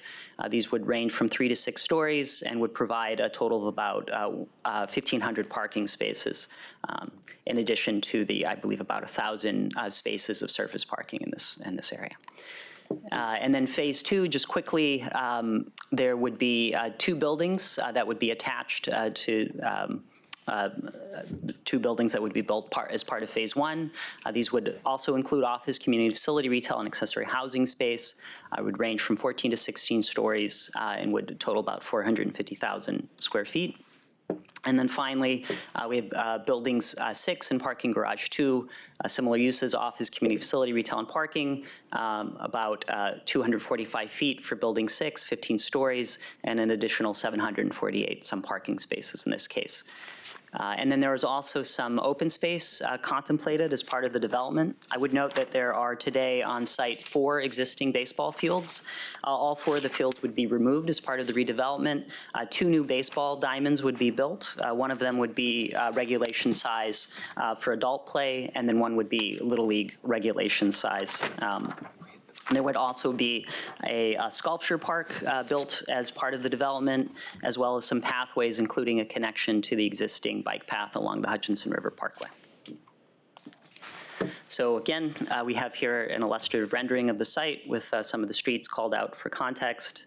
And here is an illustrative rendering that was provided by the team. This is looking towards the south. On the right is the Thompson Building that would be redeveloped with hotel uses and trade school uses. At the south is the Parker Building, which would have some of the biotech and other commercial uses. And then just quickly, here is a view from the proposed sculpture park that would be built as part of the development, roughly looking in the same direction as the previous rendering. We would note this was RFP'd out initially by the Empire State Development Corporation in 2015. Since that time, they've been consulting with various city agencies, including the Department of Transportation, the Mayor's Office of Environmental Coordination, as well as ourselves. There's been significant back and forth between the Bronx office of DCP and the Empire State Development team and the project team that is brought on. There are a number of guiding principles that have sort of led or informed our comments throughout that process. We would say, first and foremost, pedestrian safety and comfort. The Hutchinson Metro Center today, for those familiar with it, is not particularly comfortable for pedestrians to move throughout, and we think there's an opportunity here to improve that. And related to the Metro North service, we'd like to especially emphasize the need for continuous, coherent pedestrian connection to and from the future station. You're talking about significant amount of development happening right at the foot of new Metro North service. We were seeking accessible and usable open space with a variety of landscape strategies. We thought it would be appropriate for retail to be located along and accessible via primary pedestrian pathways. We sought a built form and seek a built form in line with an urban context, and just generally varied building forms and preservation of some of the existing structures that contribute to a sense of place and help with wayfinding. Very specifically in this case, I would call out the smokestack. There were some recent concerns that are reflected in the package and in the present general project plan in front of the commissioners.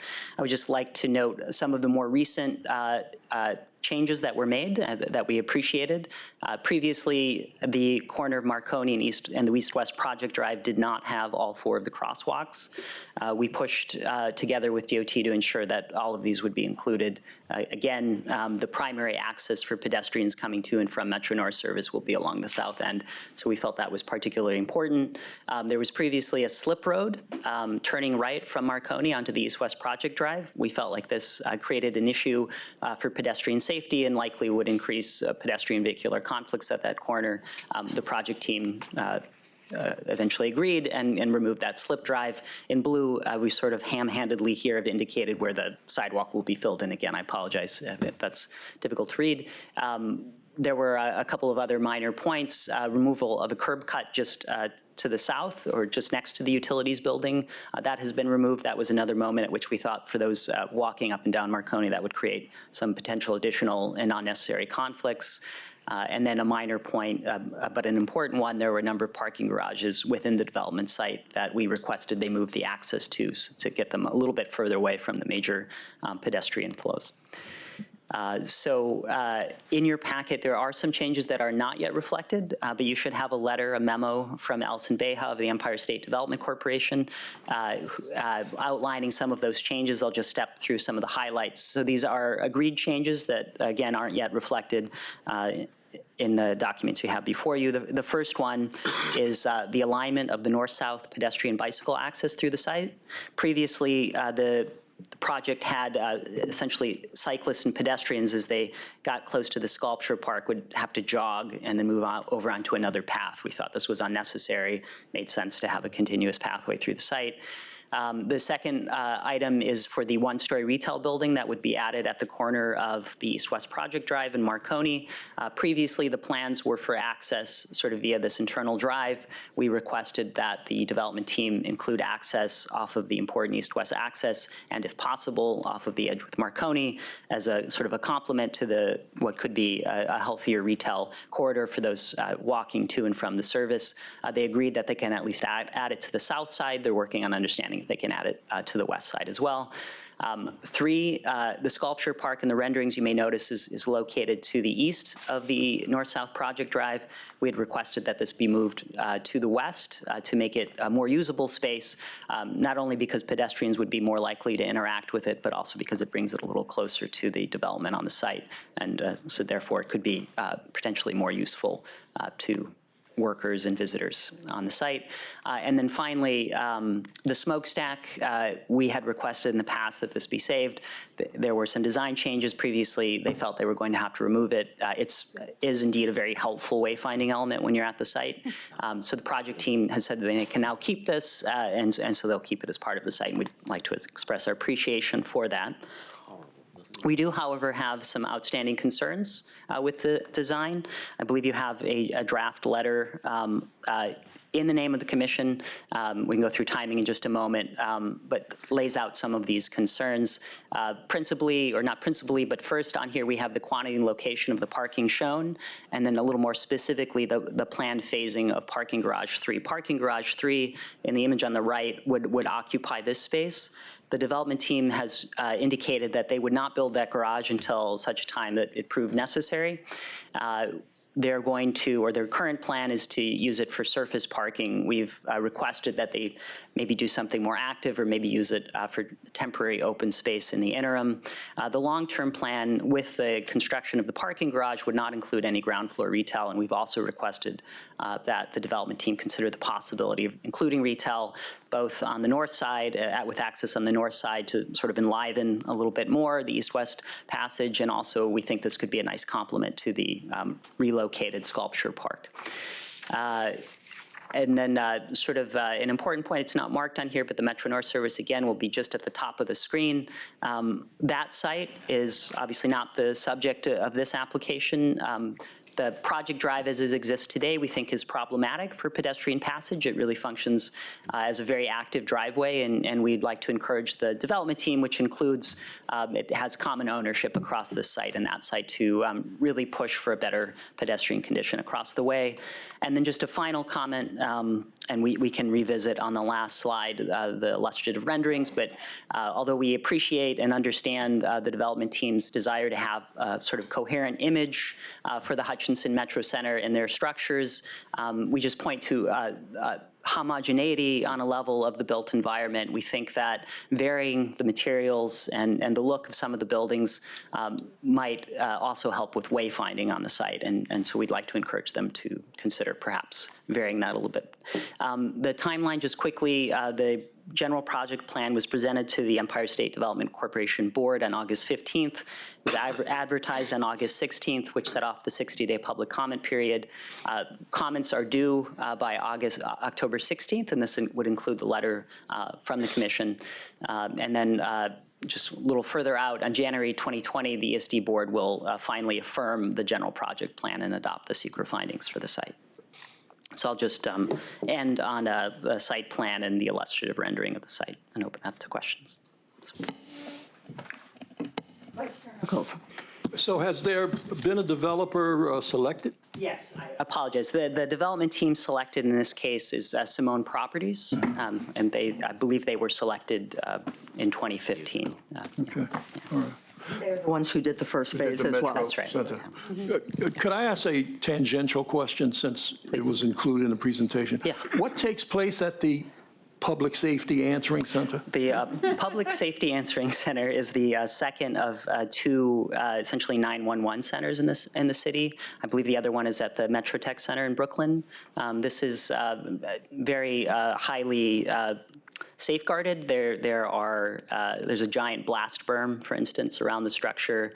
It's a huge building. It's a massive building. It's very visible from the area. It's its own architectural style. I can tell you about that building. It was a DDC project. Yeah. It's multi-layered because there are several layers of redundancy.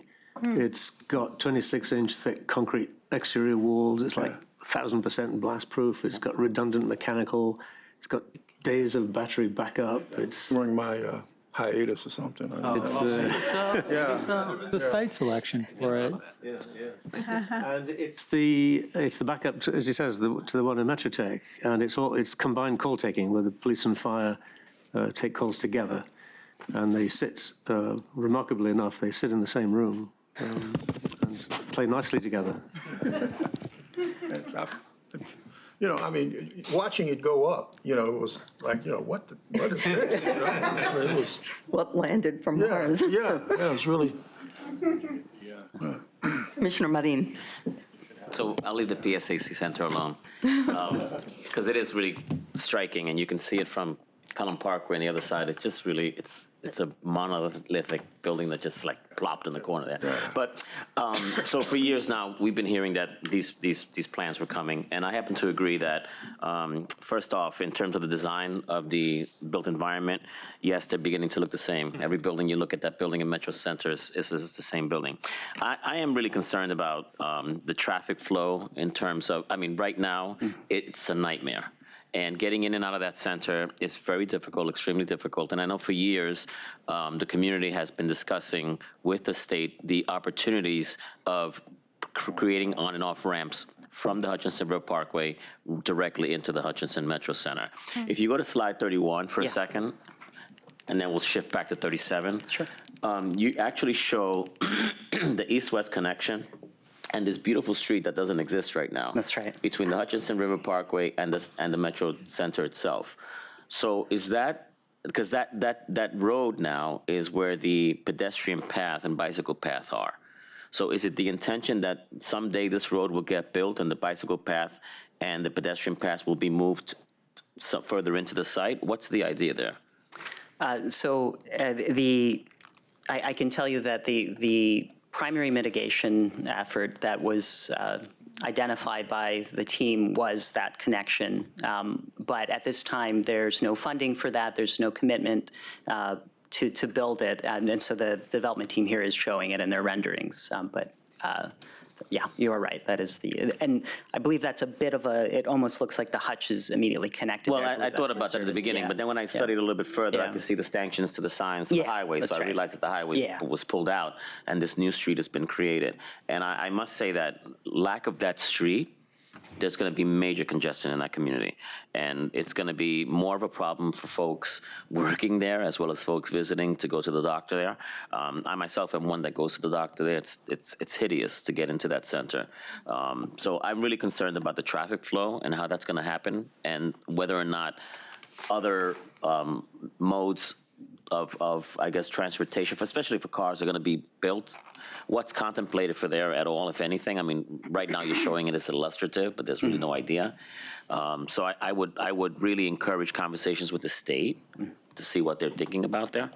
The other thing that I would say is that, you know, I see the east-west drive, I see where it's going right to the Metro North Center, the Metro North plant. But there's also a disconnect because you can't get to Eastchester Road from not Marconi, whatever that next street is. I'm sorry, I don't know the name Bassett. of it. Bassett. From Bassett to Eastchester, there's no connection right now. So today, the MTA is committed to providing pedestrian passage over the rail line. So there are two Bassets, and I want to make sure I understand which Bassett. The Bassett on the east side of the rail line is an unmapped Bassett. It's actually part of the Modell's property. Correct. The Bassett on the other side, there is sort of the Morris Park Avenue ends in that Bassett. So the train, the pedestrian passageway will cross over from this side and land on the other side, and will at least allow for that pedestrian passage. That's not part of this application. Okay. Right? No, that's right. Yeah. Thank you. Yeah. Vice Chair Knuckles. Could I just clarify, East-West Drive would actually intersect with the Hutchinson River Park? No. That's a new street. No, I think what they're proposing in this rendering is a service drive that would then further down connect to the Hutchinson River Parkway. That's what they're suggesting here. See, Ken, down at the bottom, you see where there's an entrance into the parkway? That's all the planned stuff that I'm talking about. So that would be an entrance directly into the Hutch. And then further up north, there would be an exit off the Hutch onto that side. That was part of the discussion that the community was having with the state. Gotcha. Thank you. Commissioner Burney. Hi. Just to follow up on Commissioner Marin's question about the design. So how does Simone select their architects, and what is EDC's relationship with the design process as those buildings are developed? So the first question I wouldn't be able to answer for you, to be honest. The relationship between Simone and the architect, I believe Newman Architects in this case, I'm not certain exactly how they were selected. The relationship between EDC and the architecture team is, I do know that they've had significant back and forths. They have architects on their team that have commented and have tried to work with the team to get what they see as a better final product. Not EDC, ESD. ESD, I'm sorry. Yeah, I'm sorry. Yeah, sorry. So, Yeah. Okay, so I'm confused. I thought you said it was an EDC. It's an ESD. No, I apologize. This is a, This is state. Okay, yeah. so there's no design commission involvement in the process? No. Okay. And are there design guidelines in terms of sustainability, energy standards, and so on? They do touch on that a bit. There's mostly as relates to the buildings and that. I believe they're in the package. I wouldn't be able to speak to them at detail now, but they're, yeah. And as I remember from the PSAC project, there's quite a lot of infrastructure problems on that site. There's only, I think, only one main sewer down Marconi, and there's water supply shortage and power problems. So with all this additional development, are the measures being taken to sort of improve the infrastructure? Yes, yeah. My understanding is there are significant measures being taken for the sewerage and that sort of thing as part of the development. Yeah. Okay. Yeah. And I always had the impression, I don't know if you had it, Commissioner Miranda, it's almost like a gated community. You go down Water Street and there's a big fence and it doesn't feel, it feels very isolated. Yeah. So you're improving that, I guess, a little bit with this east-west drive and the connection to the station. But are there other measures to sort of make it more integrated with the rest of the city?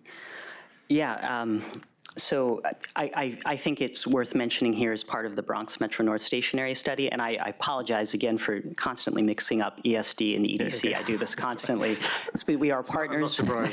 We are partners with EDC and DOT as part of the Bronx Metro North Station Area Study, and as part of that work, we're trying to understand exactly that question. Are there moves that could help better connect open up basically the donut that is the Hutchinson Metro Center?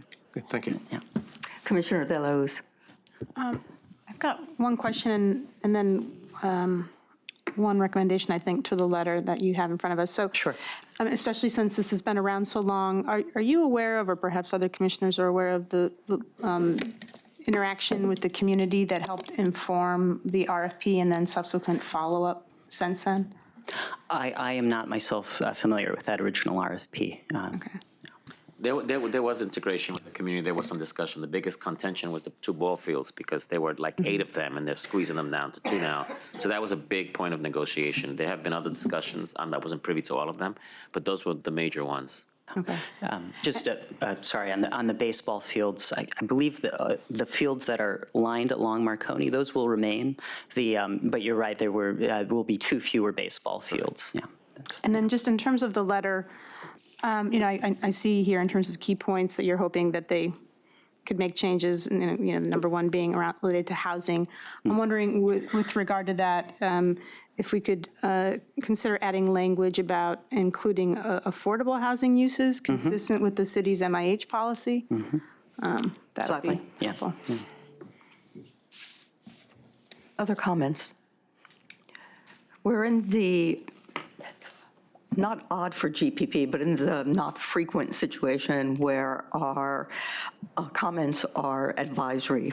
We have made a lot of progress by working with the ESD team. This letter reflects the areas where our comments haven't been accepted to date. And so what I'll do is at the next review session, I'll ask for or at the next, I don't know if I can do it at a review session or public meeting. Okay. Review session. I'll ask for an assent by show of hands to send the letter to ESD. Great. Yes, Commissioner Levin. I believe that one of the documents in the folder that was put online is a broken link. The letter that you referred to as having come from ESD to us. I wasn't aware of that, but we can. It's captioned there, but it doesn't open. Okay, so if you could fix that. Yeah, you get that. We'll make sure you have that. Okay. Anything else? Okay, on to the next matter. Thank you. Item 8 on the agenda is a referral of a minor modification of a previously approved authorization and natural area authorizations in Bronx Community District 8. Jutan Horseman is here to present.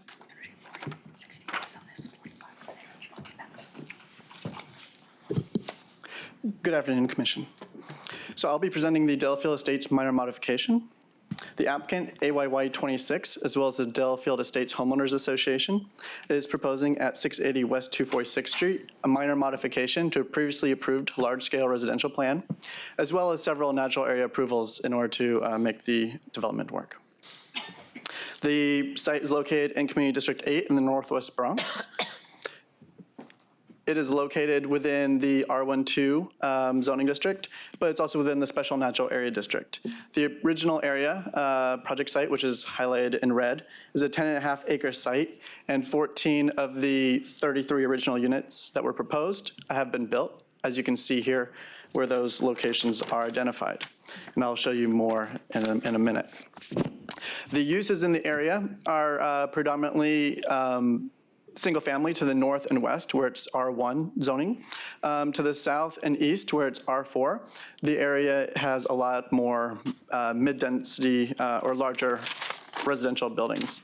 Immediately to the south, there's 6 to 7 story buildings. A little bit further over, there are between 12 to 15 story buildings. As you can see here, again, the larger buildings to the south and east, and then the single family area to the north and west. The site is accessed by West 246th Street, and then it has a kind of a switchback where it goes along to Douglas Avenue on the western portion of the site. So the view from A is actually when you're first accessing the site from West 246th Street, where you would enter the property. Immediately to the right, you can see that there are a number of natural features, such as this is a water fountain that's within the area. Photos C and D are actually kind of along the Delafield Way. It's a large loop road that goes around the entire site. Those are actually 2 of the locations where 2 of the proposed units would be located. For some additional context for what's actually been built, views A and B on the southern portion were homes that were built part of the original approvals. In the last several years, buildings C and D were built, which are located right here. 3 additional homes were built, basically using the original approvals. So to give a little history on the site, in 1980, the original site plan, located here, was created, as well as a large-scale residential development. There were 13 actions on the original large-scale where they were actually going to subdivide the entire site into zoning lots. They never ended up subdividing that, so it's all still part of a single zoning lot today. 7 of those actions were never actually used. The ones that were used were for distance between buildings, and then a number of natural area authorizations in order to have the proposal essentially modify the uses. In 1987, the applicant came back for a change of the original configuration of several of the buildings, as well as some of the style of the buildings changed a little bit. In 2011, the applicant came in with a restoration plan, which was completed in 2013. And from this change, they actually closed the ring road before it had kind of 2 cul-de-sacs. This kind of completed the circle, as well as there are a number of site improvements that were done. They had to clean up quite a bit from the work that was done without some of the permits. Additionally, in 1994, this structure was actually the original Delafield Estates mansion, which had actually burned down during that time. So the applicant is proposing to build the remaining 19 homes. The original had the 33 homes, and 14 of them, which are in gray, have been built today. The 19 homes that they're proposing are located here on the site plan. The homes would range from 3,000 to 4,500 square feet and are essentially 2-story with an attic and basement. Here's a comparison of the previous approval with the proposed. You can see there was a large kind of clustering of houses and some other places where they had semi-detached units. Under the proposal, every home would be a single-family building. However, one of the differences, or one of the things that they did was they did not increase the unit count, the total floor area, and they kept the same amount of open space, and they're not asking for any additional bulk modifications under the proposal. So while there's existing about 46,000 square feet is built on the site, by building the remaining 19 units, it would increase the site additional 63,000 square feet to around 109,000 square feet, increasing the total FAR to 0.24 of the 0.5 that would be permitted. In addition, they are seeking 3 natural area approvals. Because they are reconfiguring the buildings, the previous locations were not, basically they're modifying new topographic features by moving the buildings. They are impacting some of the trees as well as some of the steep slope and steep slope buffers, especially around this area where there's steep slopes. To give you some of the numbers for context, there are 467 trees on the site. They're removing 131 of the trees. However, they are replanting 132 trees on the site to replace. There are, for lot coverage today, there is approximately 6% of the site has lot coverage. They would be increasing at 7.8% to around 13.8%. And finally, for hard surface, they are around 18.9% today. They're increasing at 14.6%, so the total would be around 33.5%. So to kind of wrap up, the proposal is they're seeking a minor modification as well as the natural area approvals in order to build these new homes, the 19 to the 33, which were not built under the previous approval. These homes would, again, not increase the number, height, lot coverage, FAR, or unit count. Questions from the commission? Okay, then we will refer this to the community board for 60 days. Thank you. Item 9 on the agenda is a referral of a minor modification of our previously approved large-scale residential development in Manhattan Community District 3. This project was previously presented to the commission I think it was a month ago. Matthew Pietris is here if there are any questions. This is presented to the commission in connection with the Go Broom application. Okay, we will then refer this to the community board for 45 days, and the two will then travel together when they come back to us. Moving on to future votes for Wednesday, September 25th. Staff have prepared reports for 1247 Atlantic Avenue Pool, 101 Fleet Place rezoning,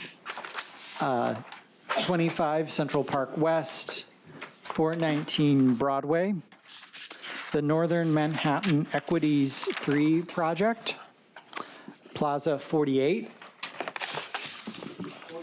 44-01 Northern Boulevard rezoning, Peninsula Hospital redevelopment, the Bronx Special District text update, housing and open space acquisition and disposition approvals. And then also scheduled for a decision on Wednesday, 2729 Scribner Avenue, 35 Madsen Avenue, 319 Winchester Avenue, and 405 St. George Street. All of them are Staten Island special district actions. For post-hearing review, first up we have La Hermosa. Annie White is here to present.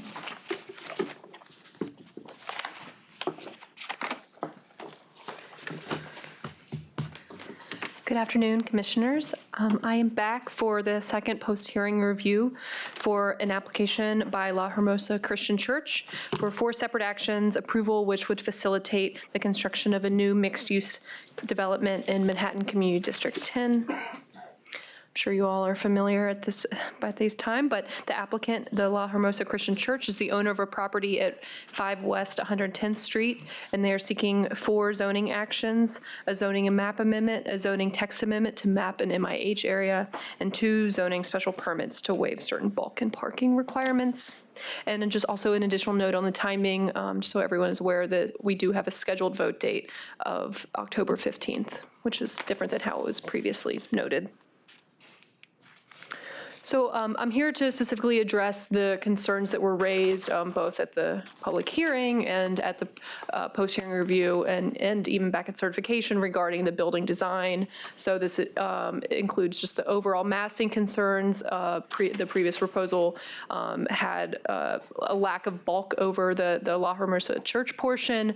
There's concerns about that there was a shear wall along 5th Avenue and certain ground floor and articulation on the base, as well as the overall height and tower articulation. So this is the proposal as it was certified and at the public hearing. And this was the image that showed us that ground floor portion. As you can see, the La Hermosa Church really was kind of a separate entity and kind of separate from that tower portion, and the heights were kind of artificially lowered along the base there.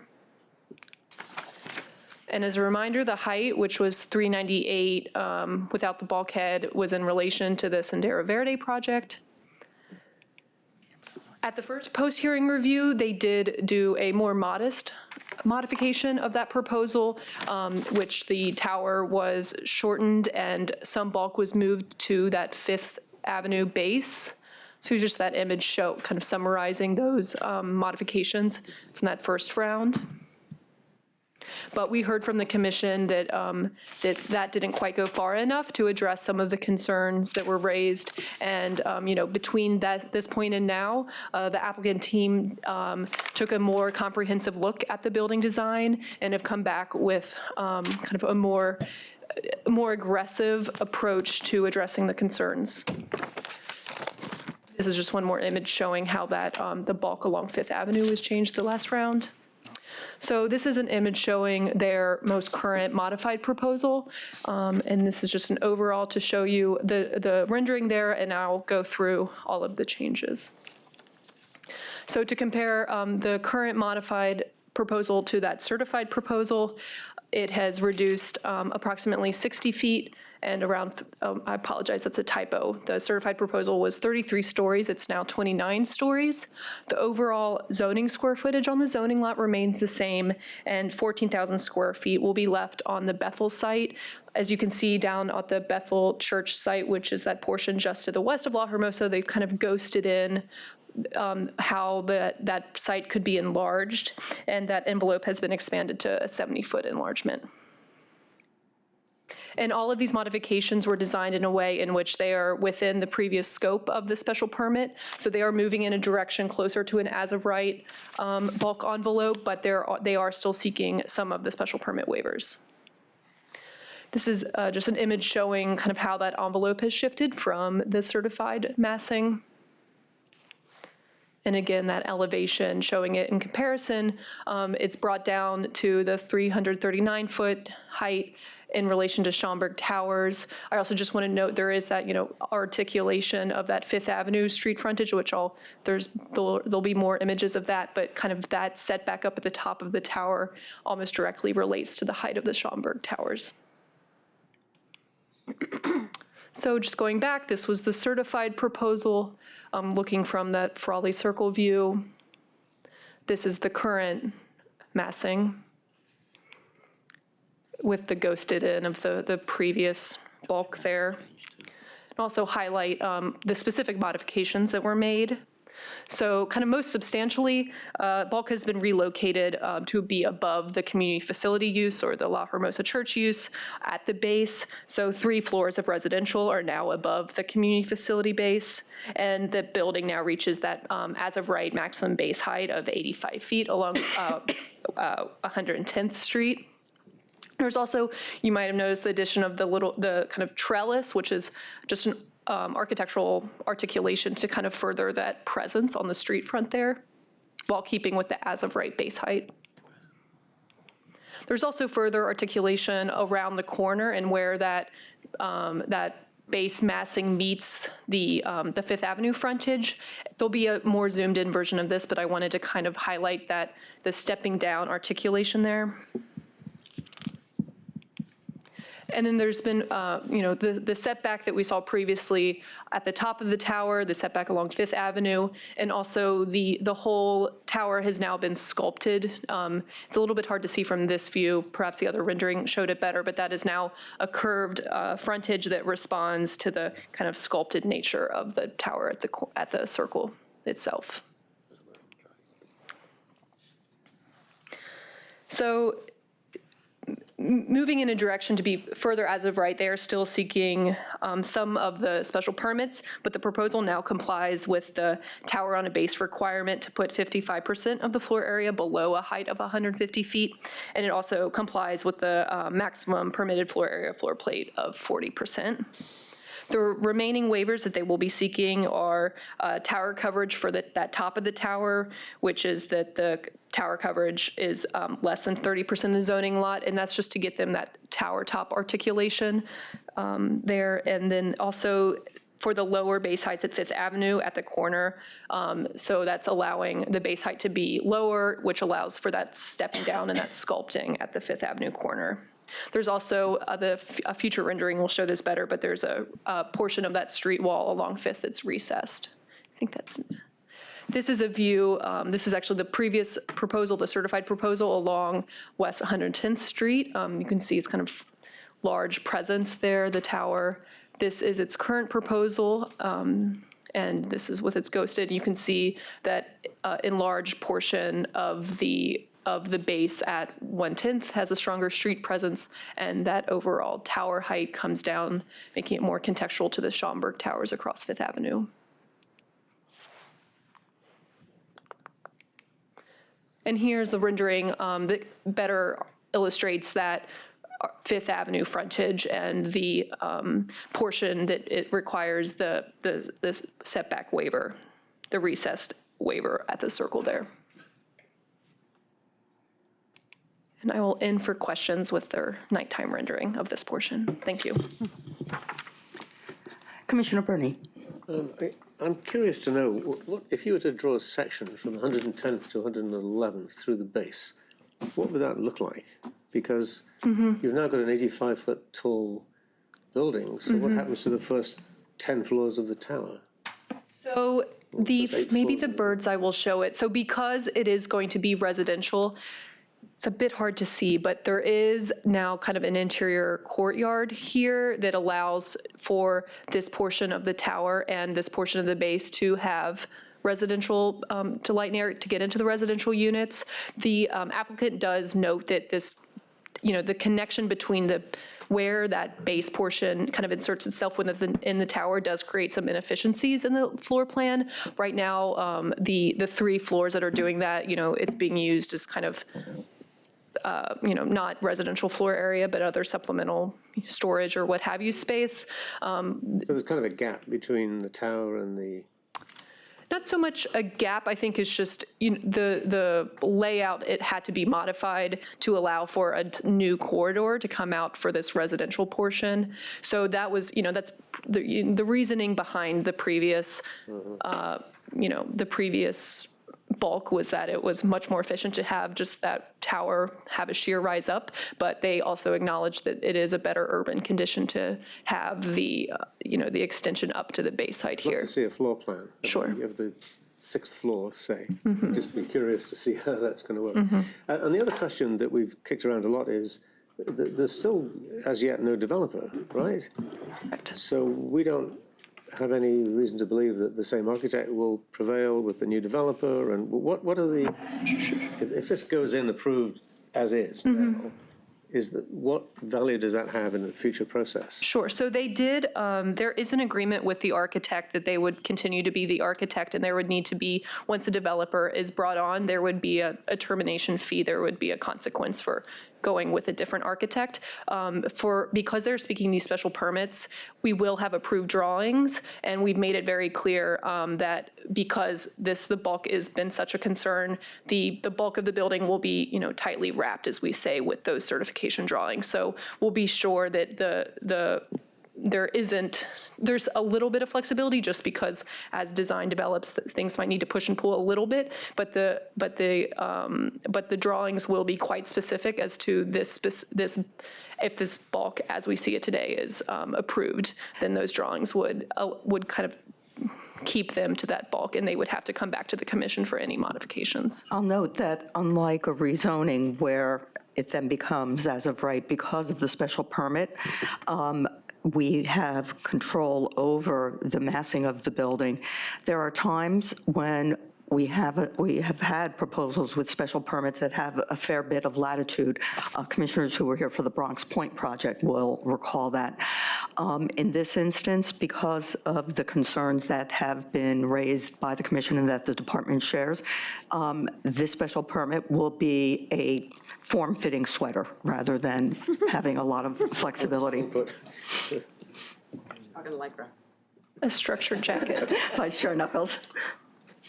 Is there, I take it there isn't, but I'm just curious, is what would the northern facade, i.e. the 111th Street side of the project look like? Unfortunately, I don't have that view in this presentation, but there is, there is some articulation in the updated version. They actually showed us a physical model of the change, and there's some kind of bulk that comes out. If you remember on the site plan, there's, I might have it somewhere close. Is there an entrance on that side, on 111th Street? Yes. And there's also, the loading requirement as well. So because of this kind of lot line condition, this wall, this is a lot line, but there is articulation of the tower that comes out over this portion. You had mentioned that this was closer to the as of right.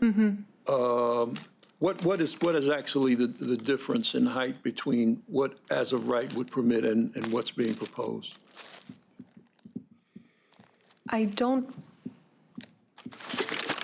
I'm not sure with their massing what they would just be able to do. There wouldn't be a height limit as of right, I don't believe. Oh, it's a shadow. Sky exposure. Sky exposure, yes. Thank you. Okay. What I would suggest, because we now are going to have, with the holidays, a 3-week hiatus, and the deadline requires that we vote at our next meeting, if I'm correct, at our next review session, is that we will ask the applicant for the rendering the side of the building that you're interested in and for the floor plate, and we'll distribute those materials to the commissioners. Yes. I just had one more question. Yes. You showed a massing on top of Bethel. So would that? Oh, you can see the ghosted there. Yeah. So in other words, those air rights just stay there. That's not a. Those air rights will stay there.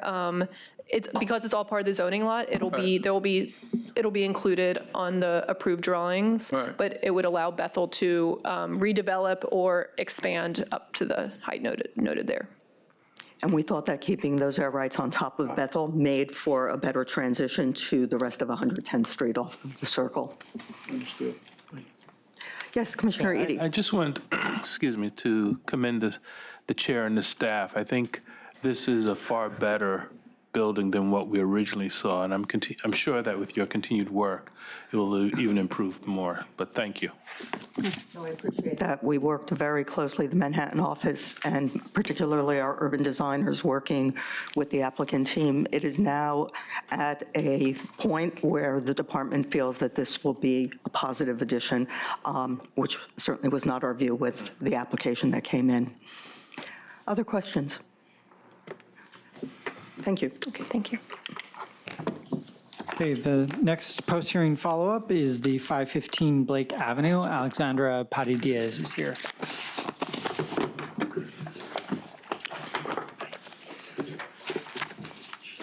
Commissioners, here to give a post-hearing follow-up. After the City Planning Commission public hearing, sorry, I'm going to recap the public review part of this application. This application was certified in May 20th. Community Board 5 did not hold a meeting on this application.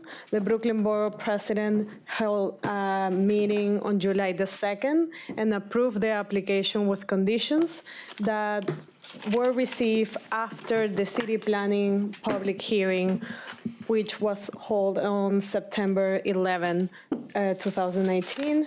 And the department received responses to the City Planning Commission concerns raised during the public hearing in September 17th. I'm going to walk you through both the applicant's response and the Borough President's recommendations. So on your briefing package, we included the response of the applicant that includes Regarding the questions about the food deserts, the applicant provided this map that shows supermarkets located within CB5 and 16 close to the project area, highlighting supermarkets 10 and 11, which are in close proximity. Also, we want to point out that city planning included CB5 and 16 as part of the FRESH program that offers zoning incentive and financial benefits for projects that include supermarkets that provide fresh food in the area, giving the distance between supermarkets and households in these community districts. The applicant also provided rationale why retail use is proposed to be located in the middle of the block fronting Solar Avenue, and that response is also included in the letter. Regarding the question of the commission about the separation of the two open spaces in the courtyard, the applicant submitted this rendering and the section also included in your briefing package, where in these views they're showing that the wall it's proposed to be built with brick masonry to match the materiality of the adjacent buildings, as well as brick seating benches within this space. And they're planning to include planters on the foot of both sides of the wall, so the plantings can also grow within the wall and contribute to a better view in both spaces. In this section, we can see that the open spaces are going to be in different grades. And we can see that detail of how the planting is going to be covering the wall, or it's projected to cover the wall. In terms of the Brooklyn Borough President, he approved the application with conditions. They are included in your package. They entail that DHS commits to reducing the number of cluster housings in City 5 and 16 by the number of shelter beds in the proposed development, deepen overall project affordability and prioritize formerly homeless families and seniors, increase housing lottery support and outreach in the local community, public real improvements around the project area, resiliency, sustainability recommendations for specifically the development site, and set aside commercial space for nonprofit local organizations. In terms of the actions, are also recommended to reduce the R7D zoning district to R7A.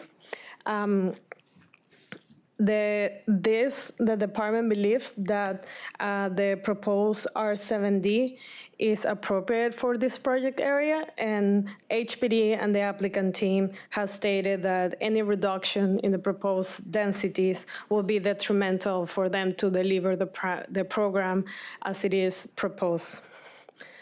The borough president also recommends to reduce the envelope of the within the special permit drawings of the R6A zoning district from 68 feet to 60 feet. This will also be detrimental to the project since it will reduce from 6 stories to 5 stories, creating a loss of almost approximately 25,000 square feet of affordable housing. We're expecting that the applicant team is going to submit comments on the borough president recommendations before CPC vote, which is scheduled for October 16th. Yes, Commissioner Ortiz. Hi, thank you, and I appreciate the response on the retail. I think I really need to double down on my concerns, and after what we heard earlier today on the vacancies, this location is off of the main corridor, and Pitkin Avenue is listed as an underperforming corridor with higher than average vacancy rates, and we're creating sort of an orphaned retail offering in a location where, retail may not thrive in the way we'd like it to. I would really encourage the applicant to perhaps, rethink that use at the base in its entirety, while maintaining their two entrances, as they've said, is important from an operational perspective. We'll pass that along to the applicant. Yes, Commissioner Marin. So I want to thank the applicant for the rendering of that interior wall that we talked about. I'm a little bit surprised to see that it's such a solid and heavy wall. I think that, in my opinion, that that same wall could be achieved with some sort of either wire mesh or chain link type fence where you can still get the ivy growing in between and still have that connectivity with the folks on the other side of that fence for a while anyway, until the ivy grows in. I just think that if HUD is concerned about budget, this is one area where they would, they should take a look at in terms of value engineering. My second comment would be is that we talked about the shelter building, specifically this flex ability of the units, and I had requested specifically seeing a floor plan, so if they can provide that before the vote, that would really be appreciated. My real concern here is the size of the units and of course, help volunteered by design to say that the units will be flexible for larger families, which I really, really welcome, and I appreciate the effort. And I'd like to see that, again, because one of the biggest concerns that I've had is how the homeless units are set up. And if this is a model that could be replicated by DHS, that would be very interesting. It may give them some impetus to think about how design of the units should be. So those are my only two comments at this moment. Thank you. Other comments? Okay. Okay. And then also on for post-hearing follow-up, if there are any questions on the Green Gems Garden Addition and 6003 8th Avenue rezoning. All right. See any questions? And I think that's it. This review session for Monday, September 23rd. The time is 3:35 p.m. Wednesday.